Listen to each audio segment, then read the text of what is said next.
Now, when would a kid from Hamilton throw to a kid from McGregor? I mean, it just doesn't happen. That's right. That's what's so cool about this game. And the cool thing is they all learn to appreciate and love one another, and they're like you said, they're all from different communities, different programs, and they come together in a short time to form a team.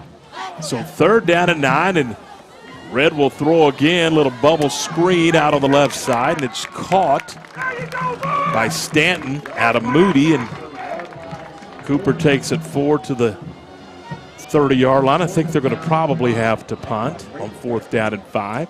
Probably so. Now, here's one of those special rules, right, Coach? Right. They'll punt, but I don't believe there's a return, is there? No, they're not. It's not. The kicks are not live. That's one of the caveats that they employ, and that's just a safety issue. With 3 days, special teams time are the hardest things to put together, and they will allow them to fair catch the ball or let it like it did there. They let it bounce out of bounds and they'll take over there. There's no pressure on the kicking game to.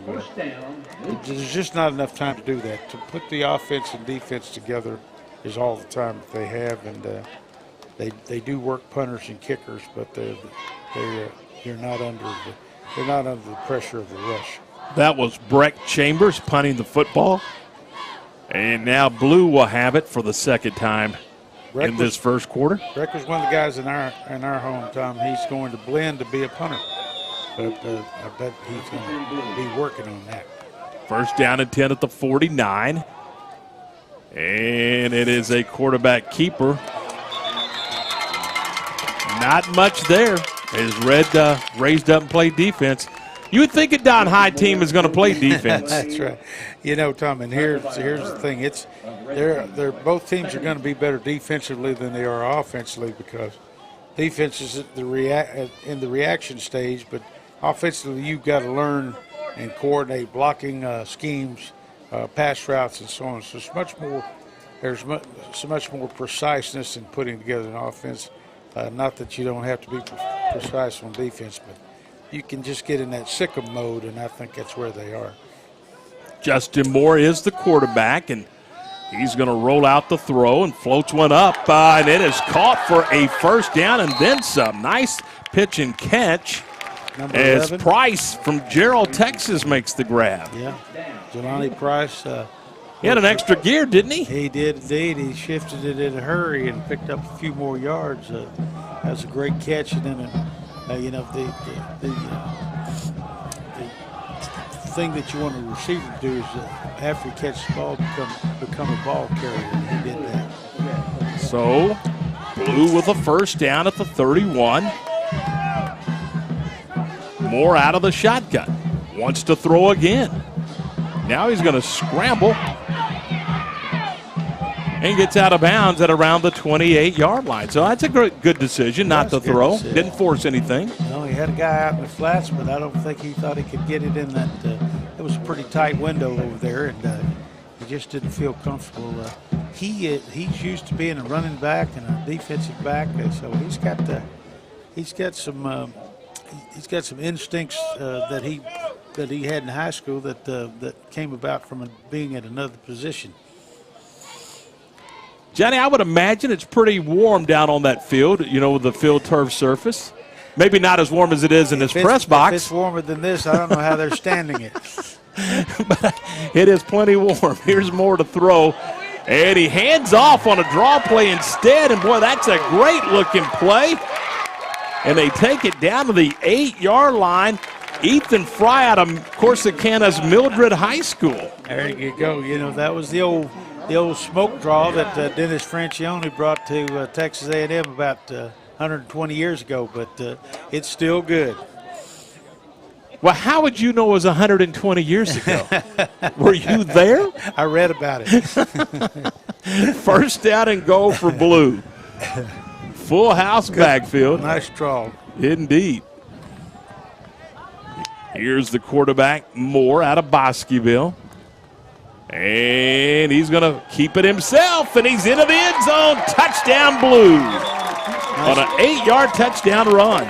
Just a little RPO there. He faked his own dive, kept it outside, and he's got some pretty good wheels, Tom. I've been impressed with his running so far. He's kept the old blue team going downfield, and he's really and truly looked all of what he was supposed to be. I would imagine that Coach Zander really liked having him around for 3 or 4 years out at Bosqueville. Probably like to have him back for another year. Here's the extra point, and it is good, which makes our score Blue 7 and Red nothing. And a very nice drive by Blue off of the turnover with 5:51 to go here in the first quarter. That was a good drive, and there again, Tom, it is phenomenal that you can have 5 days with all these players from different cities, different programs, and you can put them together where they can put a drive together. That is nothing short of just being around just a top-notch coaching staff like Don Hyde and his guys, and David Woodard and his. They're phenomenal at putting things together. That's why they're successful coaches. Well, just the operation of an extra point. Morales just kicked the extra point, but the operation of an extra point, Coach, that you're able to put together in 3 days. Snap, spot, right, hold, kick, all of that's got to. Yeah, that's a 3-part invention. And that's more than any other play or anything offensively that you do. Usually is 2-part invention. So that's quite an achievement. All right, so Morales will kick off again for Blue as they grab the early 7-0 lead.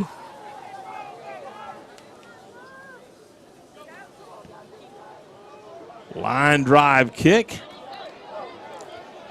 And it is returned by the red team. Dixon from McGregor forced out of bounds at around the 28-yard line, and that's where the red team will go on offense for the third time in this ball game. They do allow them time to return kickoff returns, but not punt returns. So from the 28, red on offense. Third possession of the ball game in this Fellowship of Christian Athletes Victory Bowl, 15th annual. Hard to believe, Tom. I was able to coach in that first year, and that seemed like a couple of years ago, but 15 years goes by in a hurry, doesn't it? It does. Here's a throw and a catch and a nice gain to the 34-yard line. That receiver there was that the guy from Lake Belton? I believe it is. Yeah. I believe it's Onchuary. I think that's it. Bruce Onchuary. The gain is, 6, and it's 2nd down and 4. Good start for Red on this drive, trailing 7-0 with about 5 minutes to go in the opening quarter. Another completion. This time it's Carter Tunnel out of Clifton. Nice throw and catch. Not a whole lot of yardage there. One thing about that long throw handoff,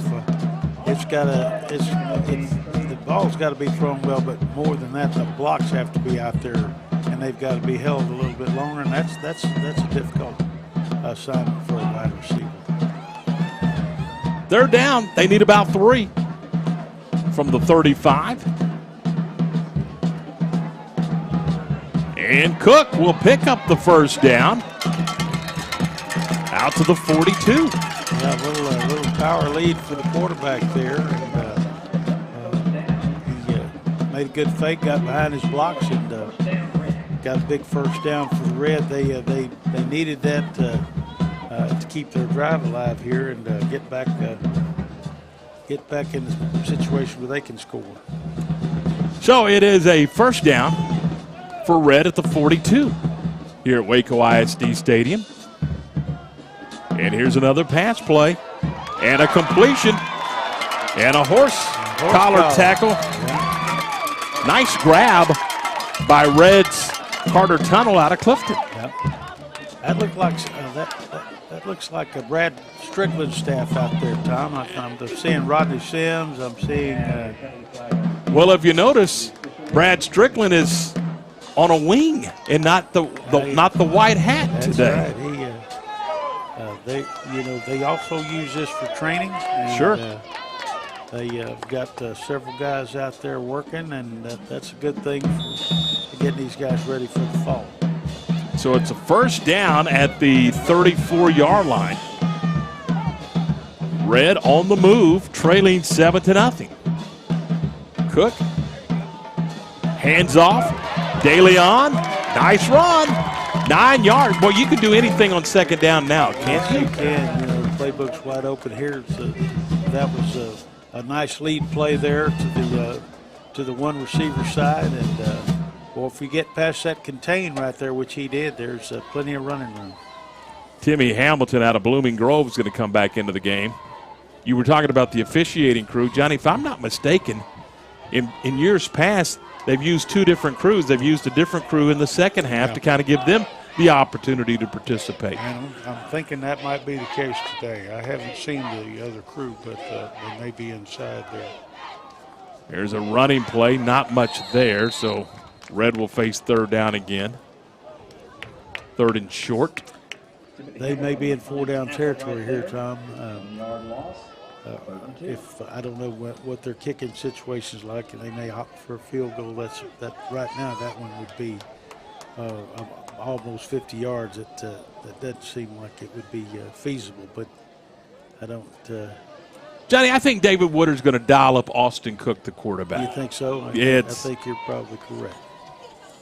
Let's see what we do on 3rd down and 2, and it is Cook right up the middle, a huge hole. Cook is down inside the 15, and he's down to the 11-yard line. Boy, he's special.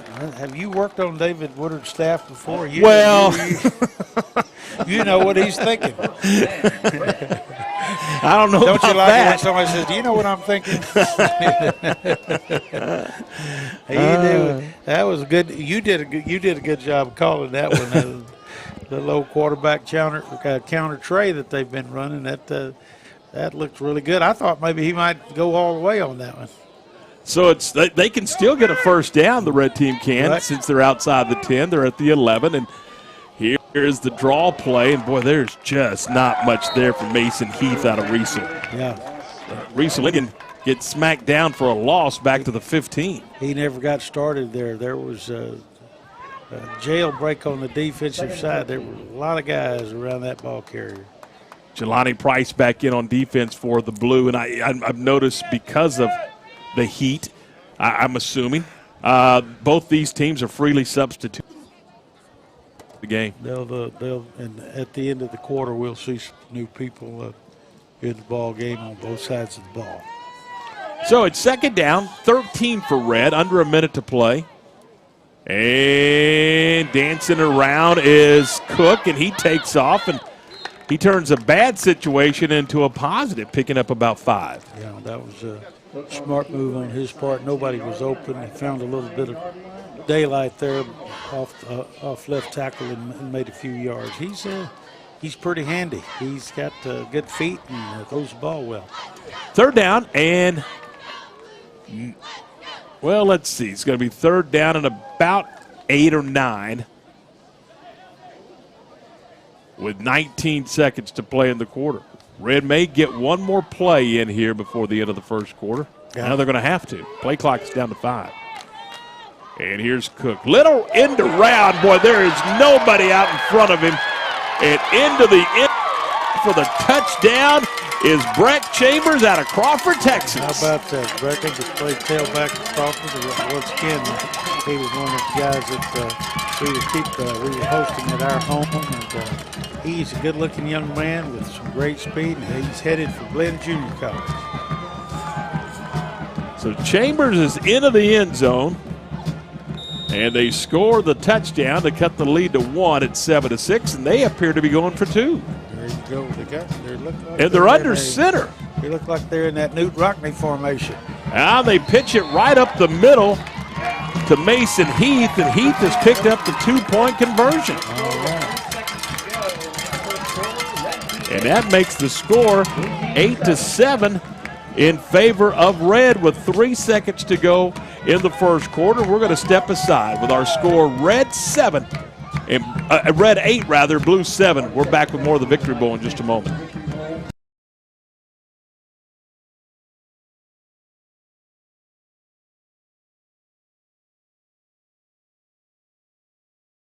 What's up, everybody? My name is Jalen Gillis. You may know me from Centex Sports Network. We're starting a new platform, Recruit 254. Our mission is to highlight the amazing student athletes of 254. So if you're in the Waco, Killeen, Temple, Mart, Marlin, or any surrounding 254 areas, follow this platform and join the movement. Recruit 254. 254, let's run it up. Hello, my name is Roy Gillis, CEO of Lighthouse Streaming, and you're watching Centex Sports Network. Stadium, Red 8, Blue 7.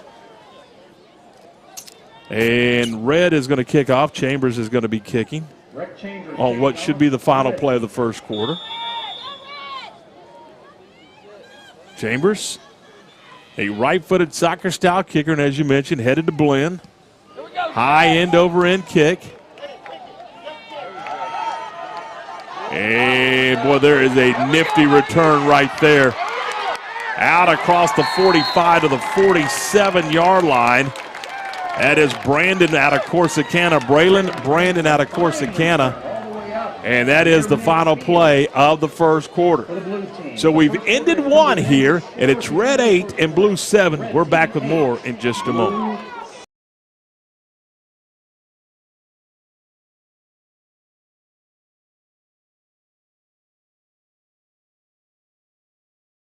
Hello, my name is Roy Gillis, CEO of Lighthouse Streaming, and you're watching Centex Sports Network.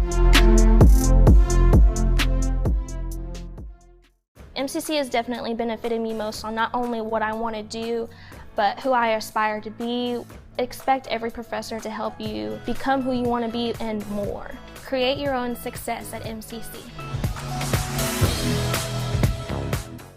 I came to MCC because of the price and because of the location. The actual campus itself is just beautiful to experience. All the core classes that I've taken have prepared me for the next stage in my education. Back at Waco ISD Stadium, the blue team trailing 8-7. Johnny, entertaining first quarter. Absolutely. I was just elated at the caliber of play. There are a lot of playmakers down there. They've got some innovative offenses, and the defenses have really been strong. First down and 10 Blue. This is Sandoff. Makai Sandoff loses a yard, and it's going to bring up second down. What a dynamic player he was for the Trojans down. I mean, he's if he gets loose, he's got the kind of speed to take it the distance. That was the looked like a little wildcat formation that time. Sandoff taking the direct snap and looking for a little daylight. We'll probably see that a few more times before the day's over. Justin Moore back in at quarterback. Bosqueville Bulldog product sends 3 receivers to the top of your screen. And back to pass, Moore. Oh, great screen. Caught, first down, and then some. Gage Kewen out of Mejia. Yeah, nice run after catch. Off that ball a little bit of traffic and found a lane to run. Don Hyde dialing up the screen. And it's first down and 10 into Red territory. Blue on the march, down by 1, 8-7 in this 15th annual Victory Bowl. Nice job of running out of the tackle by Mark Anderson. Boy, C.J. DeLeon from Hamilton had him dead to right in the backfield, just couldn't hang on. Nice spin move. See the replay, and C.J. DeLeon getting there and really preventing it, but there was a flag on the play, and So it's going to be 1st and 5 for Blue. They both teams, Tom, seem to be getting their footing offensively. You know, we've seen some pretty well executed plays here, and I'm impressed with the amount of speed on both teams. Our game live on Centex Sports Network on the YouTube channel, and of course coming up on Fox 44 as well. Here's a pass play, deep right side, caught! Oh, what a catch! Down at the 7-yard line, Brandon out of Corsicana with a big-time grab. Tell you what, he's been a big-time playmaker in this ball game. That's his second or third big play, and what a catch that was.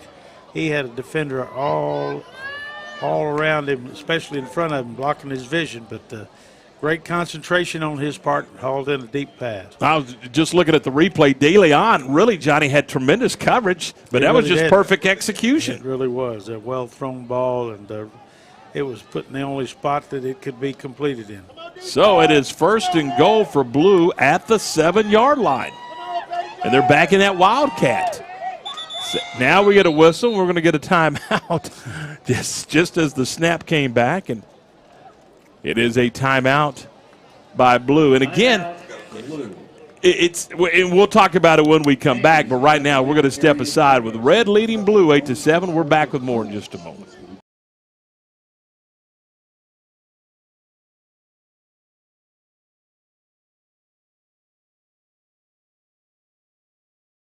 So having graduated as valedictorian, I could have gone to any public university for free, but having MCC so close to home, I don't think that I could have gotten this experience through a 4-year university. I love it here.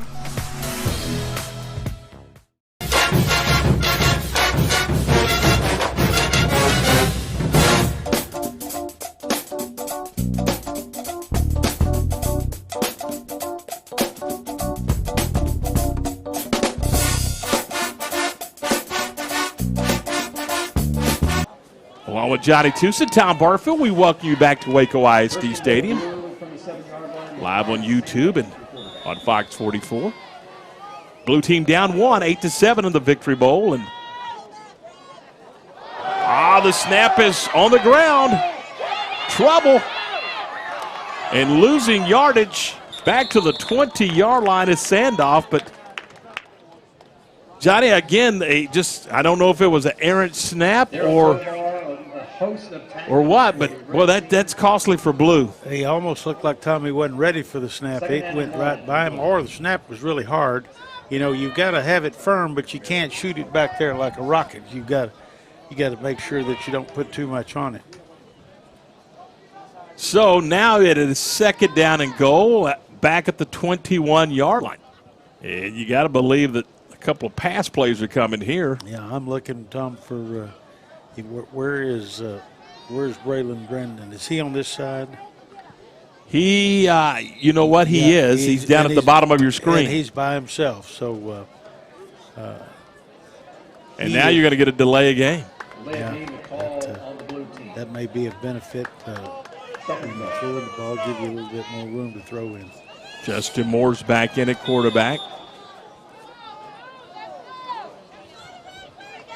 2 receivers to the top of your screen, as you mentioned. Brandon down at the bottom, and they're going to throw. They're throwing for the end zone. A man is open, and it is caught, but he was bobbling the ball going out of the back of the end zone. That was Sandoff out of University. Absolutely well-thrown ball. It was just a hair too far. He had the flats open out there, too. Johnny, you can see on the replay here that it was close. Yeah. It was close. Yeah. There's another look at it. But, yeah, he clearly was out of bounds. There was no doubt about that. That was a really good play. He had,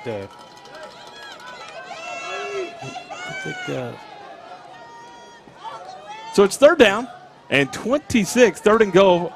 And they're going to run the screen, and Sandoff with the catch and picks up 5, and now you got 4th down. What do you do here? Well, you're on the 20-yard line, so you're looking at a 37-yard field goal. You're 1 point behind. Kind of iffy, isn't it? Yeah, you know, I'm going to bet that they may fire one for the end zone. I was just thinking Sandoff has probably caught a few balls at that end where it says Trojan since he played at University High School. You got Daly on split to one side. You got Brandon on the other here, so there's a lot of room to the left side. I'm thinking this pass play may go to the left.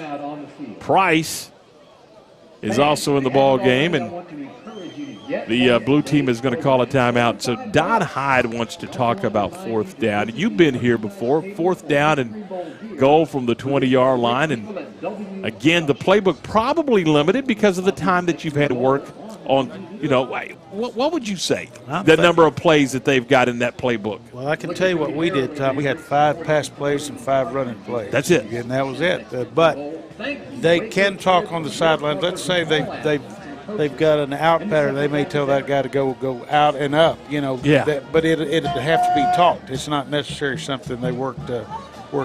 So if they're going to tweak something, they're going to do it verbally live. That's exactly right. And they're going to talk to the 2 people or the 3 people that are involved with that. Everybody else, you just think it's the play that was worked on all week. That's right. If you're pass blocking, that makes no difference to you. So, right. Okay. So here we go. It's fourth down. High snap. Throwing it for the end zone, and it is tipped and knocked away. You know, you do that also, Tom, hoping you might get a pass interference right in there, you know, so you put it up for grabs, and that's pretty much what he did. The Red was smart not intercepting the ball, knocking it down. They get it beyond the 20-yard line, I think, or they're right on the 20. Right on the 20. Yeah. Mm-hmm. So Red pushes the blue back and does not allow them to score. Red will take over with 8:25 to go in the half, leading 8-7.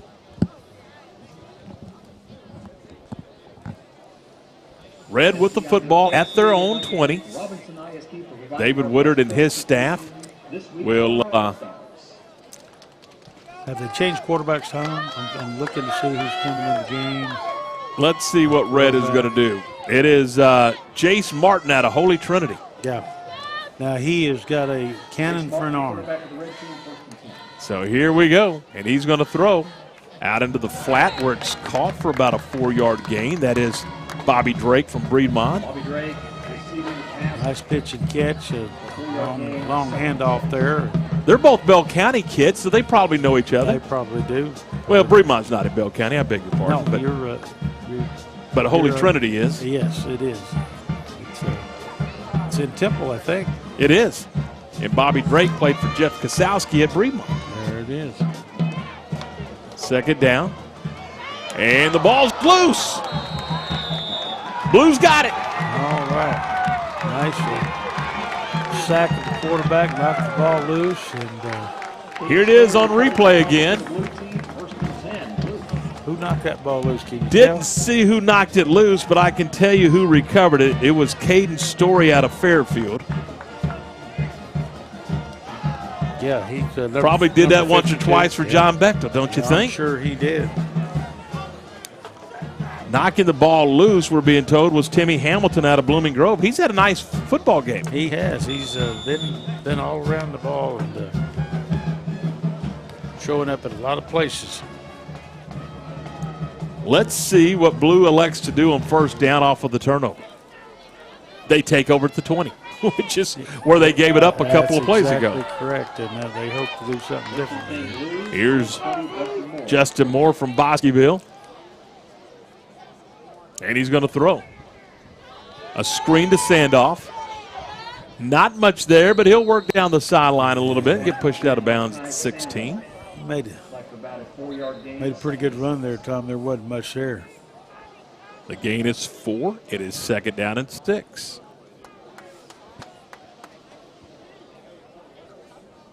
Blue on the move off of the turnover. Red leading 8-7. Big opportunity for the Blue here, Tom, to go ahead. They're automatically in 4-down territory. What hurt them the last drive was a penalty and a bad snap. Hopefully they can stay on course. So Moore on second down. Now we got a whistle. Tom, there's nobody covering this wide receiver down here. I hope they. I think Red's coaching staff may have figured that out.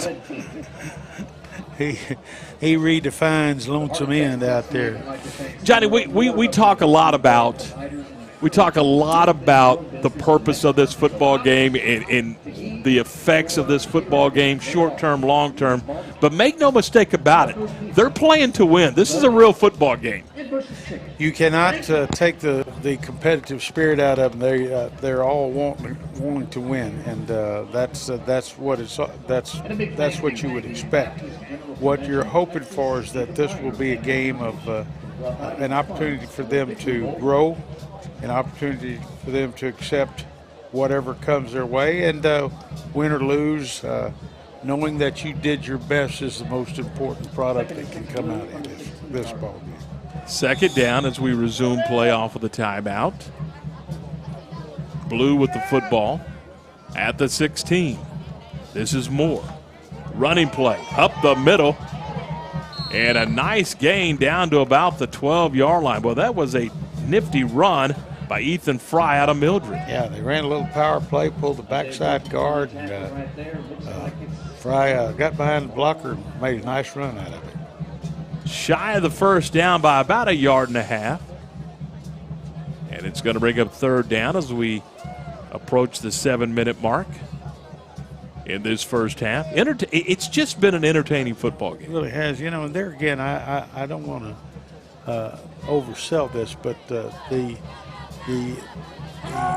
execution with only 5 practices is amazing to me. I mean, I can tell you, having coached all the years I did, heck, it was mid-season before we get the kind of execution we wanted. These guys got it in 3 days. Blue wants a timeout. They get a timeout. With our score 8-7 in favor of Red, we'll step aside and we're right back with Baltimore.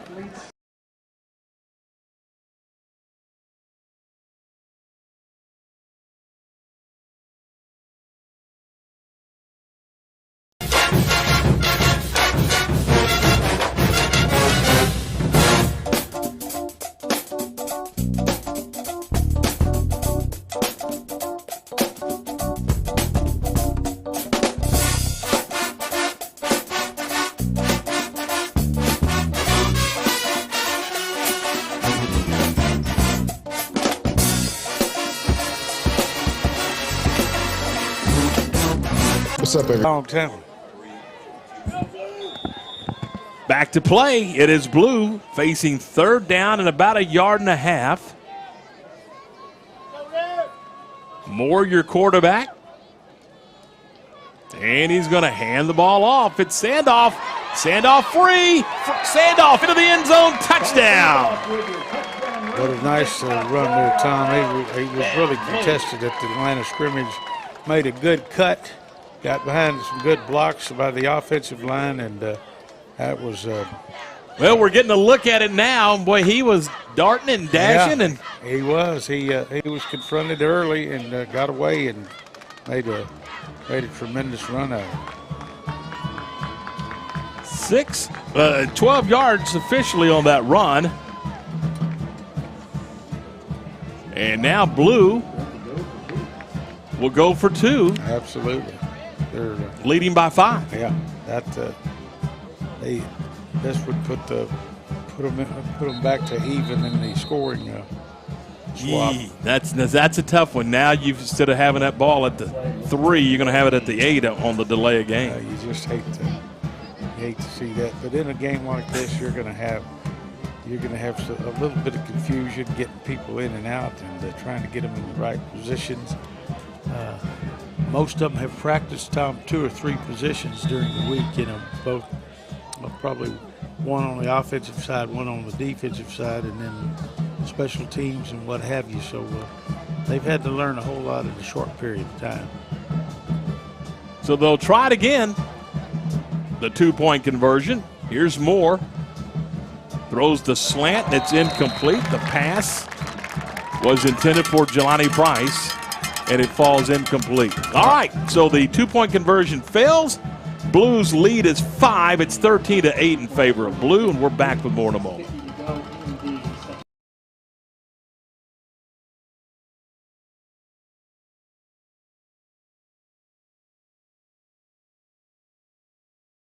What's up, everybody?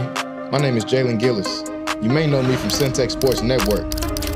We're starting a new platform, Recruit 254. Our mission is to highlight the amazing student athletes of 254. So if you're in the Waco, Killeen, Temple, Mart, Marlin, or any surrounding 254 areas, follow this platform and join the movement. Recruit 254. 254, let's run it up. Hello, my name is Roy Gillis, CEO of Lighthouse Streaming, and you're watching Centex Sports Network. Joe Morales will kick off for the blue team. Blues set to kick off, leading 13-8 in a seesaw football game here at Waco ISD Stadium. Johnny, they got volleyball later today, but they've had baseball and softball and basketball, and in its practices, and there's a lot of Central Texas schools getting involved to host events and provide transportation and all kinds of things that have to go into putting on an event like this. Yeah, there's a lot of tenants that have to be reeled in, and it's quite an undertaking from choosing the teams, getting them here, getting the sponsorship that these kids try to get from their community, and to raise money for putting on this extravaganza. And it takes just hours and hours of work time that Ben and his staff work constantly to get this thing off and running in first-class fashion. It's a block in the back, so Red will begin back at the 13. I want to talk a little bit about that. Ben Johnson and his group. Look, it began. We mentioned it. It began with a dream, and Ben just talking to Central Texas leaders. Here's a first down. Ball is bobbled but retained by the red team as Austin Cook takes it forward for a few yards, and that was a fortuitous opportunity for Cook, was it not? And a good one, too, I guarantee you. I don't know about fortuitous, but I do know it was good. He's the left guard. There you go. Talk a little bit about that. I mean, it really was just a vision that Ben had, and this FCA staff 15 years later with a unbelievable first-class presentation all week long. No doubt about it, and we'll talk about it in a minute here. Here's Cook, going to throw on second down. Deep right side, incomplete. Close. He was out of bounds, I think, Tom. So it was a throw that was a little bit too, that took him out of bounds. It was almost a great play. Here's a look at it again. That's good coverage. That really was good coverage by Webb, Zach Webb, out of Florence. He had great coverage. He's right there with him step for step. Third and long.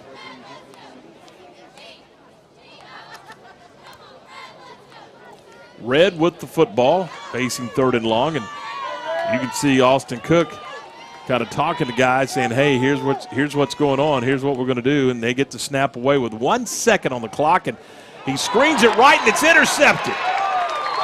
That is picked off by Jace Richardson out of Corsicana. It looked like a little, they were moving to the right and then threw it back. Boy, he elevated. You can see it on the replay. He went up to go get that football. He really did. Well, the main thing he did is he maintained position on that receiver. That was kind of a blind throw, and he kind of whirly-birded out of there, and it just didn't see him. And, great interception. Blue with the football, and they're in point-blank range at the 8-yard line now. First and goal. We're going to talk a little bit about the FCA and their staff. We'll do that here in just a moment. Yeah. Here's Justin Moore on first down. And Moore will hand it off. Touchdown, Jack Johnston out of Conley. That is into the end zone. There you go. That's near and dear to your heart, isn't it? Absolutely. Great run. About an 8-yard scamper. And there's We had a look at it a moment ago. You saw the extra point, the touchdown run. Here it is again, and Johnston on the carry. Well, once he got the corner turned, he was not going to be denied. He was headed for the zone. There's the extra point. And it is good to make it blue on top of red, 20-8. 20-8. It's blue on top of red here in the first half, and we're back with more in a moment.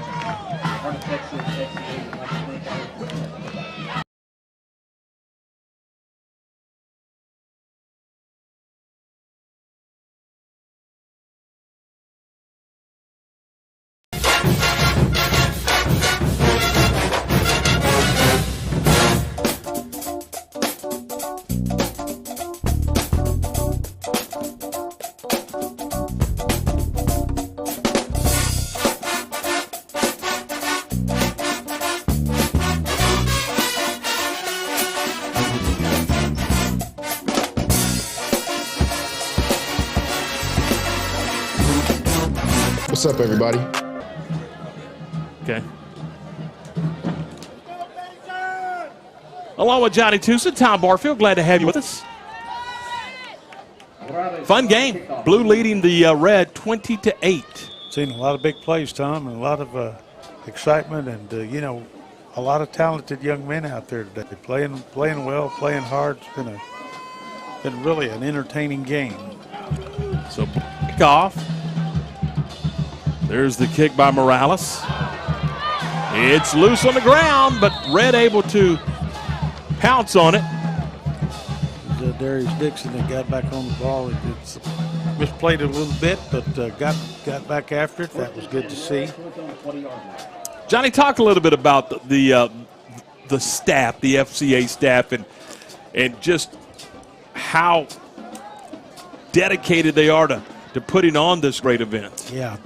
Well, Ben's grown the staff tremendously. You know, of course, we're in the Bell County area with Seth Chambliss and his group, and then, of course, in the Fairfield and Hillsborough areas, Ben has people.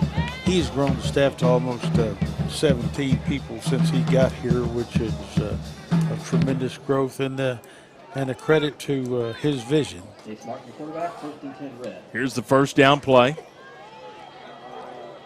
And not much there. In fact, a loss of a yard, maybe two. That was a really nice play by the backside end or linebacker. Carter Tunnel was the ball carrier. Yeah. And I think that was Dalen Ford out of Chilton that made that play. He has been all around the ball today. It is second down and 11 for the red team, trailing 20-8. At the 5-minute mark here in the first half.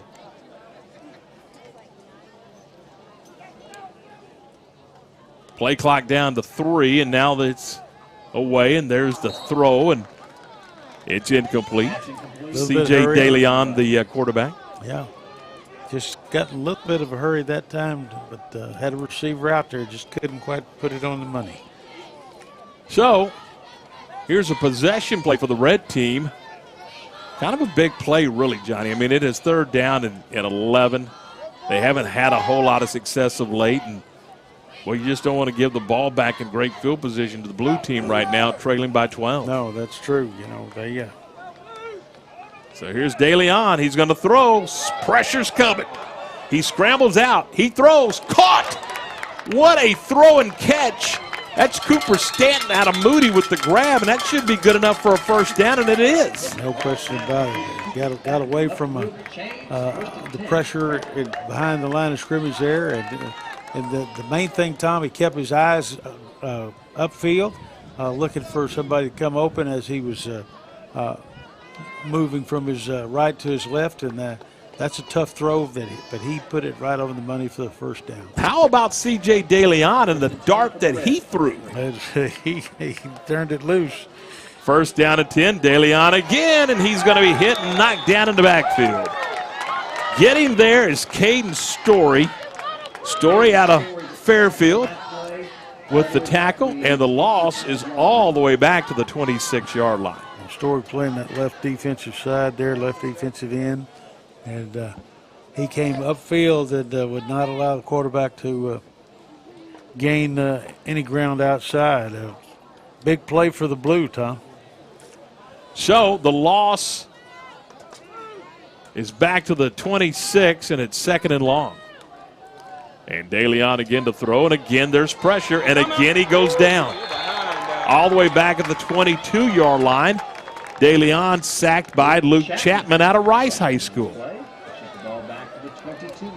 Luke came from the backside there, put a lot of pressure on him, and that was a really good play on his part. Brings up a 3rd and long with the football all the way back at the 22. It's going to be 3rd and about 21. They need to get the football to the 43. How many 3rd and 21s did you have in your playbook? Well, you had to go way toward the back of it. And, Here's DeLeon. Gonna throw. In trouble. Down he goes. And it's 4th and 22 now. well, you know, when they know you're going to throw time, they got their ears laid back, and he's getting a whole lot of pressure, not much time to throw. Those are tough conditions to throw under when you have to throw, and they know you're going to throw. They usually bring the house, and that's been the case. So the Red will go into punt formation. And that will be Brock Chambers, or Breck Chambers, rather. That's a good kick. Yeah, he's the one going to be going as a punter to Blim, so you see why they might have wanted him to join the team. On the catch was Blaine Lathern out of Robinson. Blue will have it, 1st down and 10 at the 35. Moving left to right. Talked about coaches and players. What about the training staff? Nice job by Southwest Sports Medicine. Yeah, Mike Sims and his group. Yeah. And Jerry Williams, a new member of that group. Yeah, he told me he was going to start in July. So wide open. That's going to be an easy touchdown for Brandon out of Corsicana. Somebody blew coverage there, Tom, and I think he's talking to the coach right now, but he just didn't do what he needed to do. And that was almost Sandlot-ish. Boy, that was run down to the Ford and turn left. That's right. Don't trip over the curb and then go all the way. Be like Bill Cosby, go up 3 flights of stairs and fake it to him. So, Brandon with the 65-yard touchdown grab.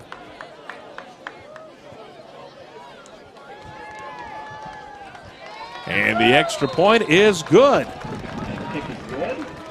We're going to get you another look at it. Here you go, Johnny. All right. Boy, and there was nobody in the neighborhood. That had to be a busted coverage. There's open, Tom. There's wide open, and there's oh my goodness. And that was the latter. That's right. I cannot believe this. There is nobody around.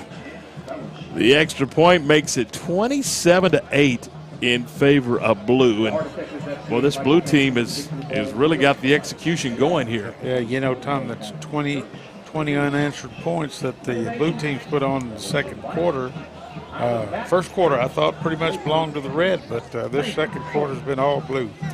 It has 3 touchdowns in the second quarter by the Blue. Sandoff with the run, Johnson with the run, and then the catch by Brandon of 65 yards just a moment ago. And it is now, I'm not saying it's panic time for Red, but boy, they're going to have to get something going here in a hurry. Right. That's right. There's a few minutes left in this half, but that second half, the Red's going to have to find something. Here's the kickoff by Morales. And the Red on the return.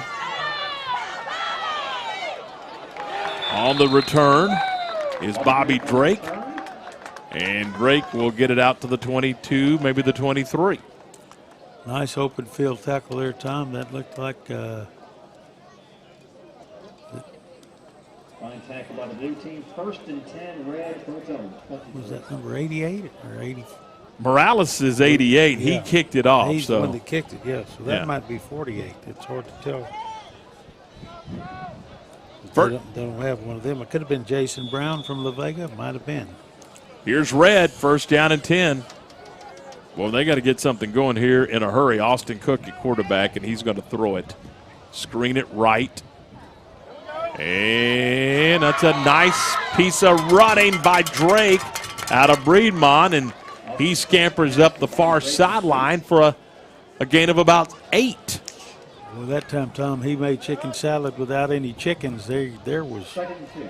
nothing there, and he turned it into something big. New line of scrimmage, the 31-yard line, and he stops the clock with 1:46 to go in the first half. 27-8 in favor of blue. And the 15th annual Super Centex Victory Bowl. Here's another screen left. Nice job by Chambers on the grab, but a good job by the blue team as well to keep him in front. That was Barrett out of Fairfield with the tackle. Yeah. And it's going to bring up 3rd down and 2 with 90 seconds to go in the half.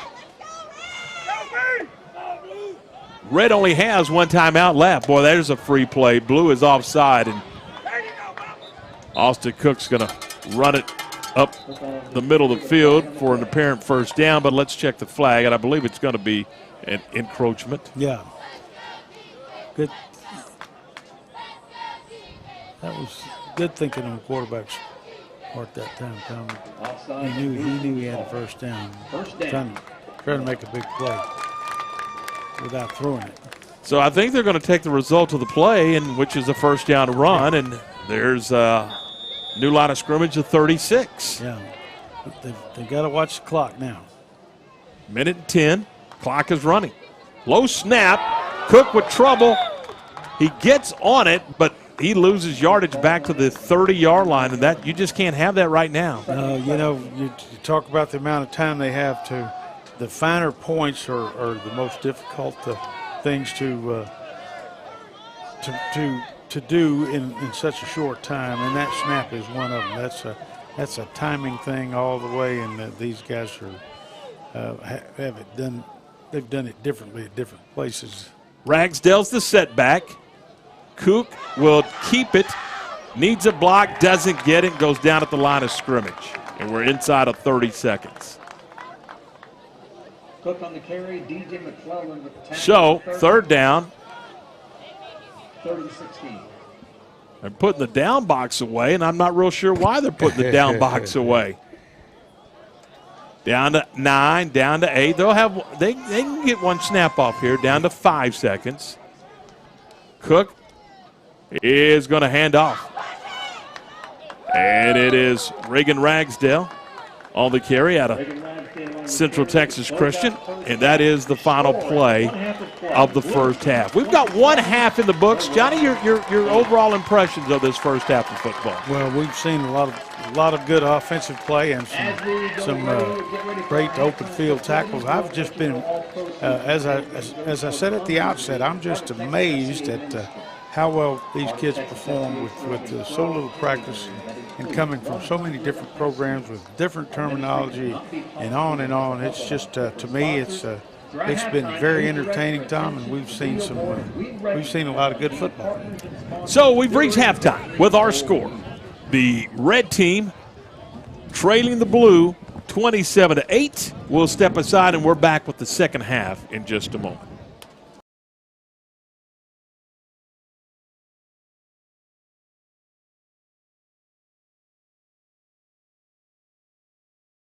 What's up, everybody? My name is Jalen Gillis. You may know me from Centex Sports Network. We're starting a new platform, Recruit 254. Our mission is to highlight the amazing student athletes of 254. So if you're in the Waco, Killeen, Temple, Mart, Marlin, or any surrounding 254 areas, follow this platform and join the movement. Recruit 254. 254, let's run it up.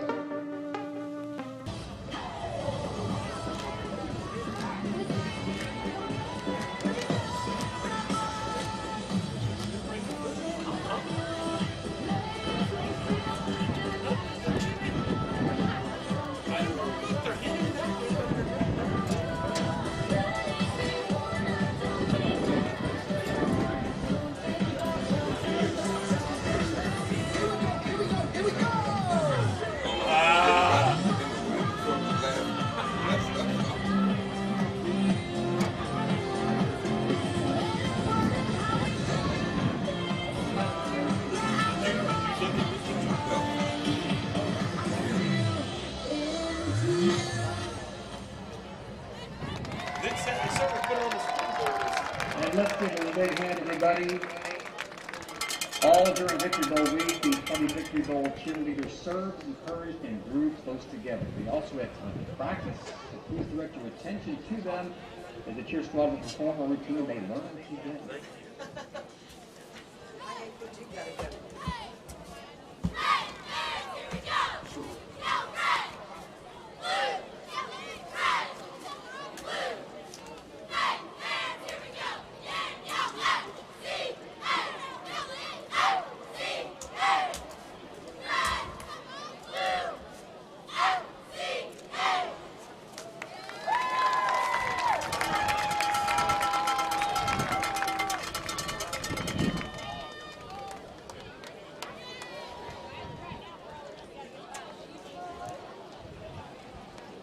Once again, my friends, please give a big hand to our cheerleaders for the great work they put in this week.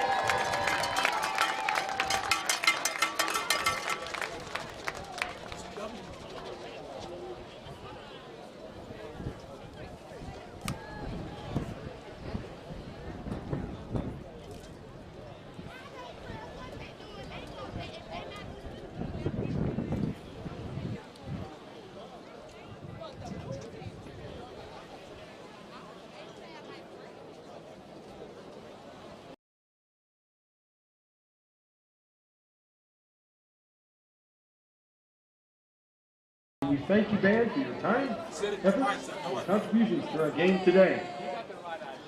Now, the Victory Bowl band, being led by directors Chris Moy, Damon Baylor, Kent Curry, will perform Land of 1,000 Dances.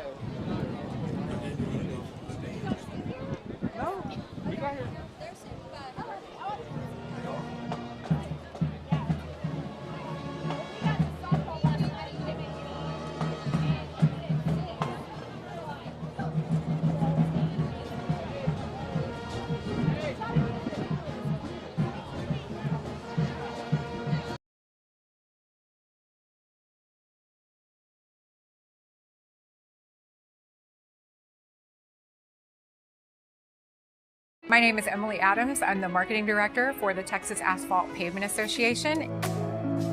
We are here at our 3rd annual MAPS conference at the Waco Convention Center in beautiful Waco, Texas. I think the event has exceeded all of our expectations. We had an amazing turnout and great sessions and nothing but positive feedback. So this is our first conference in a convention center, and I'm used to working with hotels where there's like one person to talk to for everything. And so at the last minute, we realized we needed audio and video services. And so I contacted Lighthouse Streaming and Audio, and they were very quick to respond. They were able to, even though it was the last minute, they were able to fit us into their schedule, and they provided us with technicians and equipment to record our sessions, and we'll be able to provide the people who are speaking at those sessions with great video of themselves. I would highly recommend them. I highly recommend Lighthouse Streaming and Audio. I had nothing but a pleasant experience, and if we come back to Waco again, which we hope to do, I know I'll be in touch with them. Hello, my name is Roy Gillis, founder and CEO of Lighthouse Streaming. Over the last 4 years, we've had some tremendous successes, none of which could have been accomplished without you, our clients, and our viewers.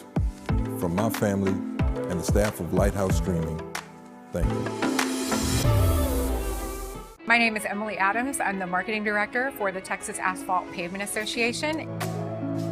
We are here at our 3rd annual MAPS conference at the Waco Convention Center in beautiful Waco, Texas. I think the event has exceeded all of our expectations. We had an amazing turnout and great sessions and nothing but positive feedback. So this is our first conference in a convention center, and I'm used to working with hotels where there's like one person to talk to for everything. And so at the last minute, we realized we needed audio and video services. And so I contacted Lighthouse Streaming and Audio, and they were very quick to respond. They were able to, even though it was the last minute, they were able to fit us into their schedule, and they provided us with technicians and equipment to record our sessions, and we'll be able to provide the people who are speaking at those sessions with great video of themselves. I would highly recommend them. I highly recommend Lighthouse Streaming and Audio. I had nothing but a pleasant experience, and if we come back to Waco again, which we hope to do, I know I'll be in touch with them. Hello, my name is Roy Gillis, founder and CEO of Lighthouse Streaming. Over the last 4 years, we've had some tremendous successes, none of which could have been accomplished without you, our clients, and our viewers. From my family and the staff of Lighthouse Streaming, thank you. My name is Emily Adams. I'm the marketing director for the Texas Asphalt Pavement Association. We are here at our 3rd annual MAPS conference at the Waco Convention Center in beautiful Waco, Texas.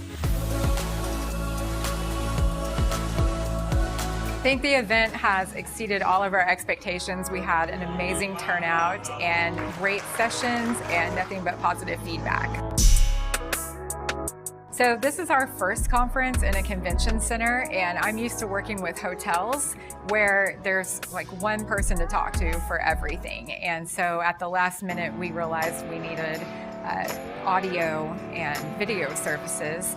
And so I contacted Lighthouse Streaming and Audio, and they were very quick to respond. They were able to, even though it was the last minute, they were able to fit us into their schedule, and they provided us with technicians and equipment to record our sessions, and we'll be able to provide the people who are speaking at those sessions with great video of themselves. I would highly recommend them. I highly recommend Lighthouse Streaming and Audio. I had nothing but a pleasant experience, and if we come back to Waco again, which we hope to do, I know I'll be in touch with them. Hello, my name is Roy Gillis, founder and CEO of Lighthouse Streaming. Over the last 4 years, we've had some tremendous successes, none of which could have been accomplished without you, our clients, and our viewers. From my family and the staff of Lighthouse Streaming, thank you. My name is Emily Adams. I'm the marketing director for the Texas Asphalt Pavement Association. We are here at our 3rd annual MAPS conference at the Waco Convention Center in beautiful Waco, Texas. I think the event has exceeded all of our expectations. We had an amazing turnout and great sessions and nothing but positive feedback. So this is our first conference in a convention center, and I'm used to working with hotels where there's like one person to talk to for everything. And so at the last minute, we realized we needed audio and video services. And so I contacted Lighthouse Streaming and Audio, and they were very quick to respond. They were able to, even though it was the last minute, they were able to fit us into their schedule, and they provided us with technicians and equipment to record our sessions, and we'll be able to provide the people who are speaking at those sessions with great video of themselves. I would highly recommend them. I highly recommend Lighthouse Streaming and Audio. I had nothing but a pleasant experience, and if we come back to Waco again, which we hope to do, I know I'll be in touch with them. The girls are on me, damn. Everybody pay attention. This right here is my pretty boy swag. Pretty boy swag. Pretty boy swag. Pretty boy swag.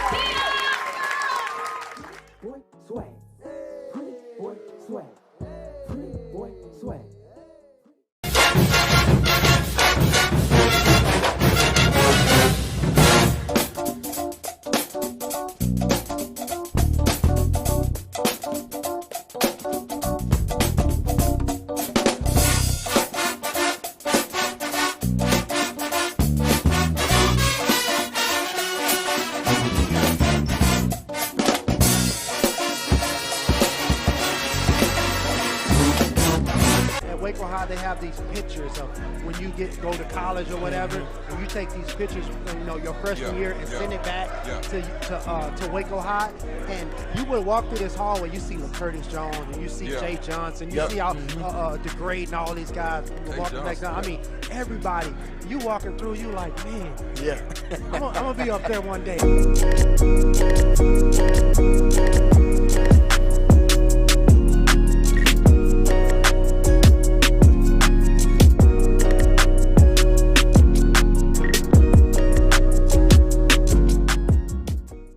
My name is Debbie Kimbrell. I am the administrative assistant here at Anderson Chapel. I also work as part of the media ministry. It was great working with Lighthouse. Everyone was very professional, came in to do video recording and streaming for a conference that we hosted here on time. They did what they needed to do, was seamless and transparent. It was great.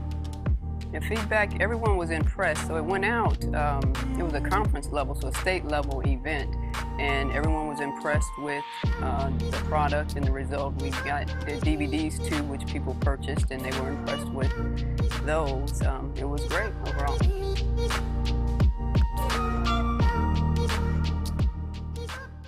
Hello, my name is Roy Gillis, CEO of Lighthouse Streaming, and you're watching Centex Sports Network.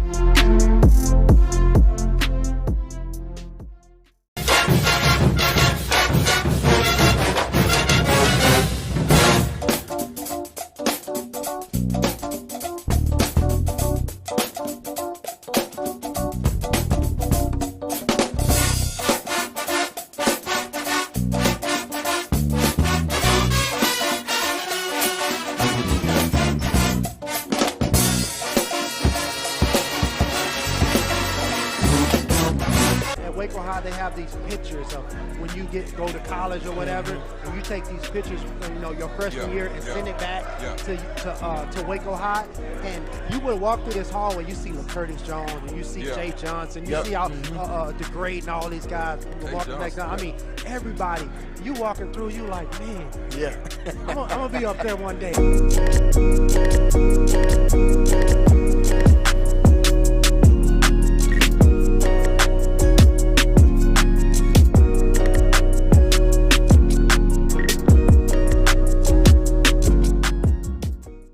My name is Debbie Kimbrell. I am the administrative assistant here at Anderson Chapel. I also work as part of the media ministry. It was great working with Lighthouse. Everyone was very professional, came in to do video recording and streaming for a conference that we hosted here on time. They did what they needed to do, was seamless and transparent. It was great.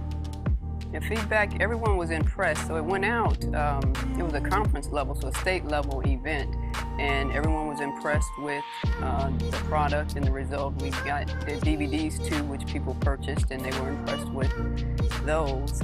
It was great overall.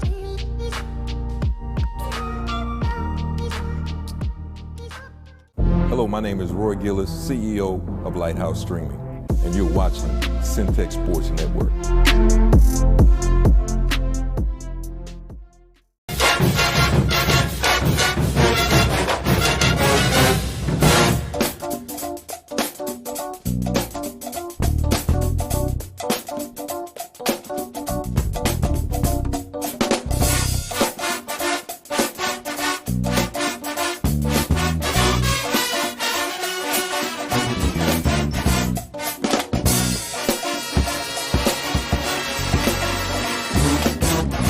Waco High, they have these pictures of when you go to college or whatever, and you take these pictures, you know, your freshman year and send it back to Waco High, and you would walk through this hallway, you see Curtis Jones, and you see Jay Johnson, you see how DeGrade and all these guys walking back down. I mean, everybody, you walking through, you like, man, I'm gonna be up there one day.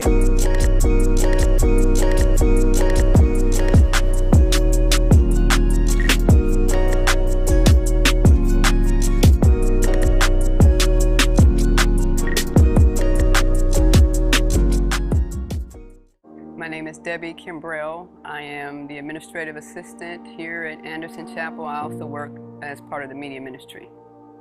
It was great working with Lighthouse. Everyone was very professional, came in to do video recording and streaming for a conference that we hosted here on time. They did what they needed to do, was seamless and transparent. It was great. And feedback, everyone was impressed. So it went out, it was a conference level, so a state level event, and everyone was impressed with the product and the result. We got the DVDs too, which people purchased, and they were impressed with those. It was great overall.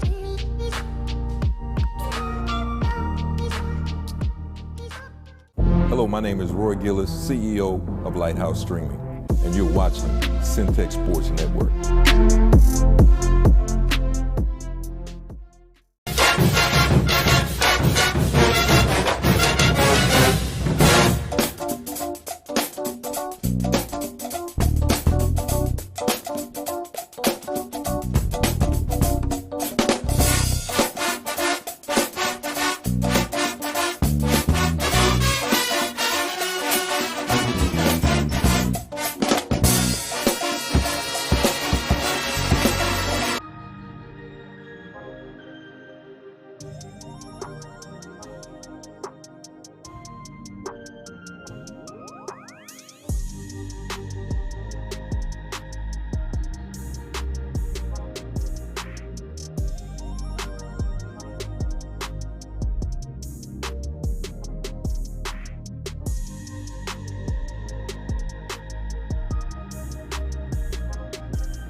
All right, we're here.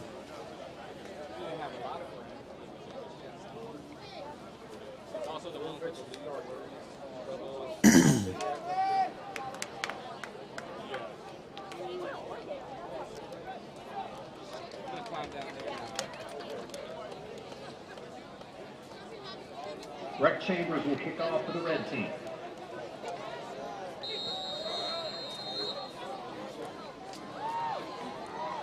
Tom Barfield, Johnny Tusa, welcome back to Waco ISD Stadium. And our entire Centex Sports Network crew. We are underway here in the second half.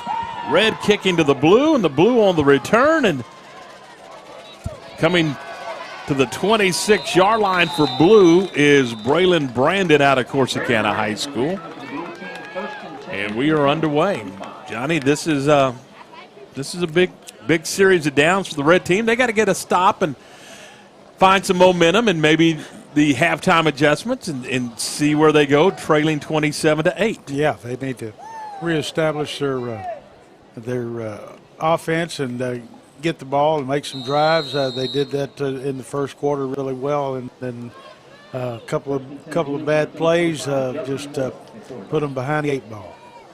It'll be Justin Moore from Bosqueville High School leading the attack for the blue team, and on first down he will hand it off to Sandoff, and Sandoff, I think, had his feet come out from under him on the carpet. And still gets a yard or so. Yeah, he's a quick kid. You got to cut off that outside foot. If you cut off that inside foot, you're going down for the count. So he did indeed make a good cut, but he was off balance a little bit. So second down and 9 for blue. A receiver to the top of your screen and to the bottom. And here's Moore. Going to keep it himself. Moore's across the 30-yard line. It looked like he was going to gain a lot more than it did, but Red able to shut it down in a hurry. Yeah, that was the safety that came up and made a play that time, and he covered a lot of territory to stop him short of the first down. I'll tell you who that was. It was Breck Chambers who made the tackle. Breck Chambers has been all over the field. I think he scored their only touchdown, and he's been kicking for them, so he's getting a lot of action. Third and a couple for the blue. And a handoff, and boy, they got him in the backfield. Loss of a couple of yards, and it's fourth down. I think Red's got a different mindset coming out of that dressing room, Tom. They've been really getting to the ball and getting to it in a hurry. So I think they're wanting to make a real push in this second half. And they're going to punt. Blue team is going to sit on the punting unit. That is Jace Richardson out of Corsicana to punt. Jace Richardson on the punt for the blue. You rarely see 4 or 5 return guys back on a punt, but in this formation you do. Yeah, because wherever you catch it, that's where you get it. So if it's short, they want it. That one is going to be about the 25-yard line. Yep, and that's where Red. And I'm telling you, that's the start Red needed. And they got the 3 and out. Now they get the football. That's what you want to do. You know, you're always the 2 most important series of downs of the last time-wise, last 2 minutes of the first half and the first 2 minutes of the second half. So we'll see what Red can do. This is a big opportunity for them to reestablish themselves. So Red will have it first down and 10 just across the 25. We're early in the third quarter after a 3 and out by Blue. And now here comes Red, first and 10. And it will be Jace Martin out of Holy Trinity. And he'll have 2 receivers to the top of your screen, 1 to the bottom. On first down, a handoff up the middle, big hole. Bouncing outside, and is Tanner Bean from Wortham, and that's a first down run for Bean. Nice run by Tanner Bean. He hit up in there, cut against the grain, and found some daylight, and made a really, really nice run out of that inside power play. First down and 10 at the 32-yard line. Red, Jace Martin, 9:15 to go in the third. Red trailing 27-8. Here's Martin throwing incomplete. And it's second down and 10. He had a receiver out there, Tom, that had broken on a out route underneath a deep route, and the throw was just a little bit underneath him, and he could not get his hands under it. So 2nd down and 10 after the incompletion.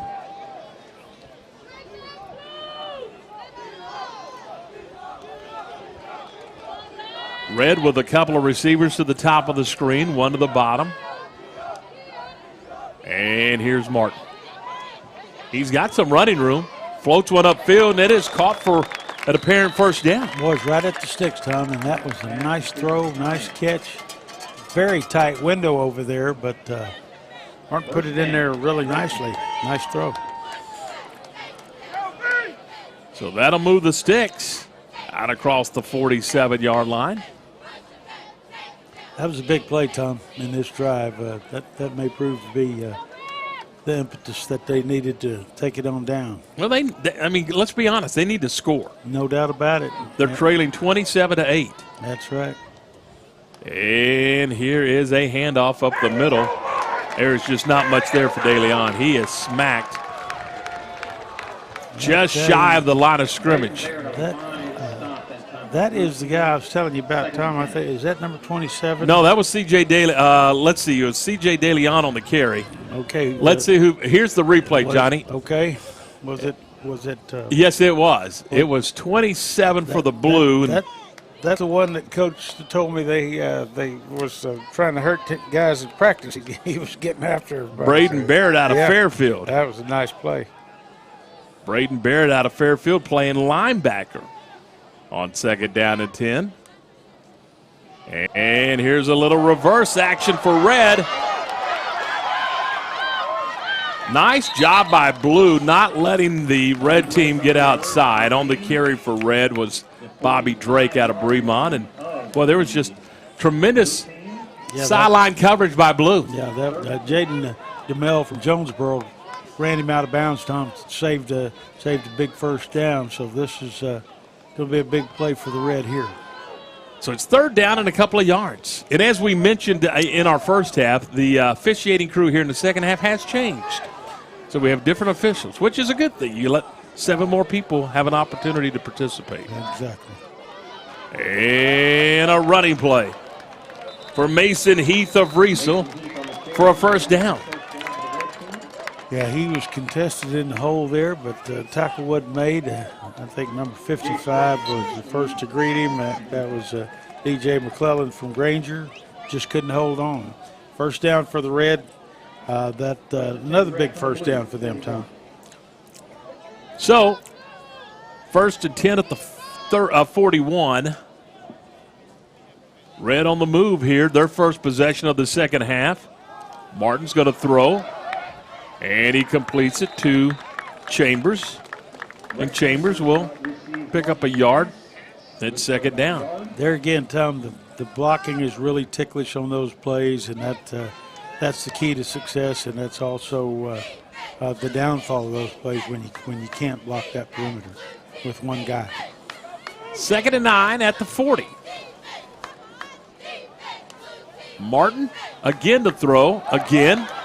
It goes to Chambers, and Chambers down the sideline for another first down for Red. Boy, they are matriculating down the field now, aren't they? And they're moving too. Yeah. You know, I mean, they were matriculating before they were moving, but or vice versa. Now, you know, it's simple. They're working outside the hash marks. Mm-hmm. Well, that throw was a lot better, and it was a safer throw because it was in the gap. Let's see what David Woodard dials up on 1st and 10 at the blue 30. It's a handoff. And it's a first down run or close to it for Tanner Bean. Tanner Bean at that time lowered his shoulder and made a really good run. He's a young man out of Wortham, Texas. He was pretty much their premier running back last year, and he for the last 2 or 3 years, matter of fact, I think we saw him, Tom, in a playoff game. You saw on the replay there. He lowered his shoulder. Yeah. He took it to them. Yeah, you made them hit something hard, and that's what you want them to do. From the 19, first down. The pass is complete, but a minimal gain nice play there by Drake. Yeah. See if we can get that one. Well, here comes the replay, and Okay, that was the safety, I think, that made that play. coming Strong up from safety. from the safety spot was Blaine Lathron out of Robinson. Yeah. Nice play. Got a couple of Robinson kids in this game. That's Oliveris from Robinson's in Right. the contest as well. Well, he's not in right now. they're close to home, aren't they, Tom? Yeah, absolutely. Right down the street. 5:40 to go in the third. Second down, 10. And there's the give up the middle. Nice run. He kept his balance. He did a good job, and then when his feet got flat, they came in there for the stop. But nice first down play.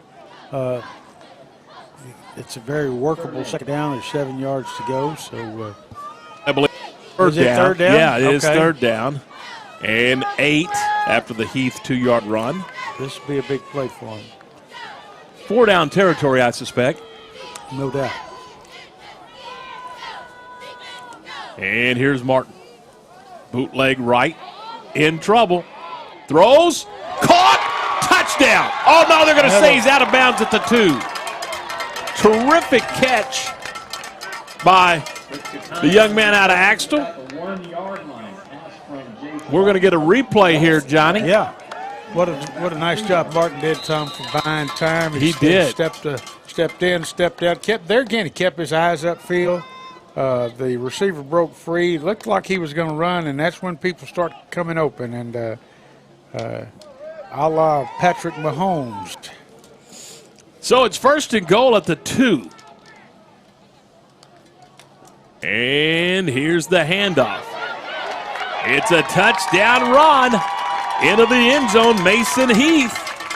No, I beg your pardon. That was Tanner Bean out of Wortham.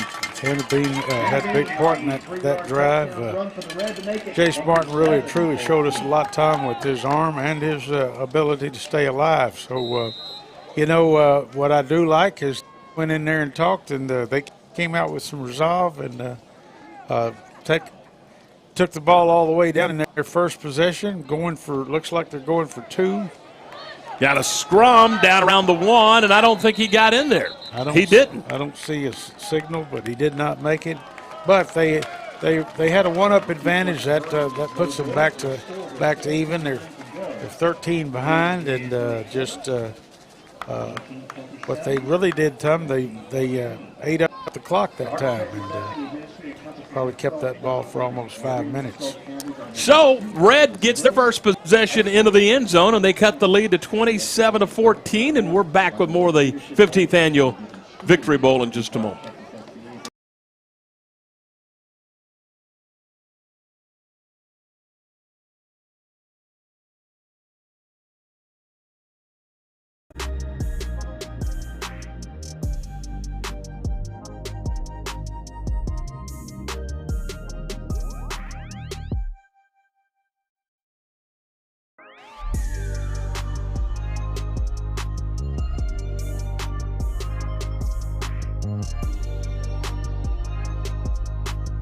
Hello, my name is Roy Gillis, CEO of Lighthouse Streaming, and you're watching Centex Sports Network. A perfect scenario for the red team. They get a 3 and out to start the second half, and they take their first possession of the second half, and they go put it in the end zone, and it's now a 2-touchdown game. Yeah. Well, there again, what you do in the first 4 minutes of the second half is important, and the Red proved that to be true. Like you said, Tom, three and out, and then a great drive. Chambers to kick off, and it's the blue from the 10.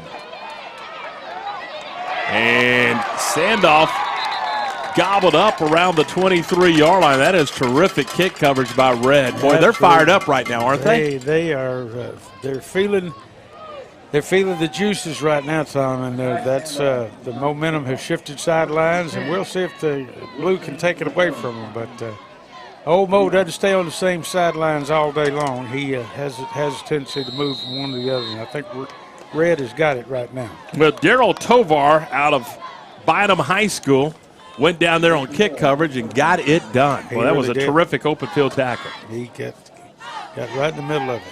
First down and 10 at the 23 for Blue. And a handoff up the middle. Nice darting and dashing for the blue group. That was Rhodes out of Conley. yeah. That's 2 or 3 times we've called his name. He's made some good runs today. Second down and about 5.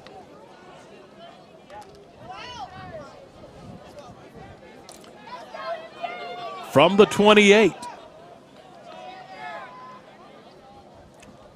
And another run right up the middle. Huge hole right up the middle across the 40 to about the 45-yard line. That was the same counter trade they've been using with the quarterback. That time they gave it to the tailback.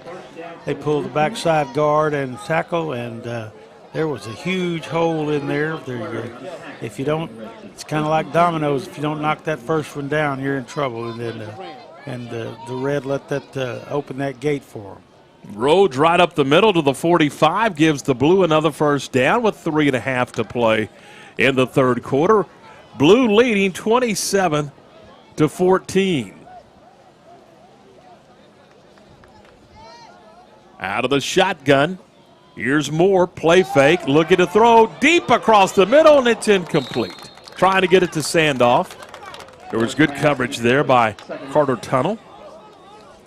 Carter Tunnel was on his back shoulder. The ball was thrown a little bit high. That was almost a perfect throw for an interception. You see the throw. Boy, he's got some zip on the football. He does. No question about that. Justin Moore can throw it. Put a lot on it. So it's second down and 10 at the 45 after the incompletion with 3:22 to play in the third quarter. Sandoff motions across the backfield. Moore from the gun. And he's hit and he fumbles and Red recovers. Next. Johnny on the spot is Frank Cruz out of McGregor, Texas. How about that? He wanted to throw, he made the fake, and the ball never got set in his hands. And Ward Cruz came in and made a big play for the Red. They're setting up shop time almost in 4-down territory again, trailing by 13. A score here would make it for an interesting fourth quarter. Indeed, 3:16 now to go in the third quarter. Red looking to cut this to a 1-score lead on a sunny afternoon. Sunny and hot, I might add. Oh, just a little bit warm. But they're having fun on what is, in all likelihood for most of them, their last football game. That's exactly correct. Here's Austin Cook on the carry. He's got 2 or 3, and it's second down for Red. And you're right, Johnny. What do you have to lose? You may already be in 4-down territory. I don't think they may be in a 4-down state of mind the entire half. They probably came out of the half thinking that. You know, one thing we also need to mention is thanks to our host, Waco ISD Stadium. No question.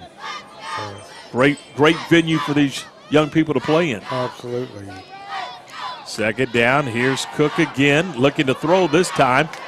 Now he's going to run it out of bounds.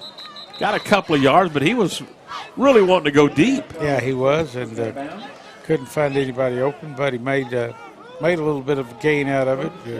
It shortened that third down a little bit, so they don't have to have a deep pass here. They may try to throw a stop pattern or an out route to get a first down or put it within a yard of the first down marker so they go for it and have a good opportunity on fourth down.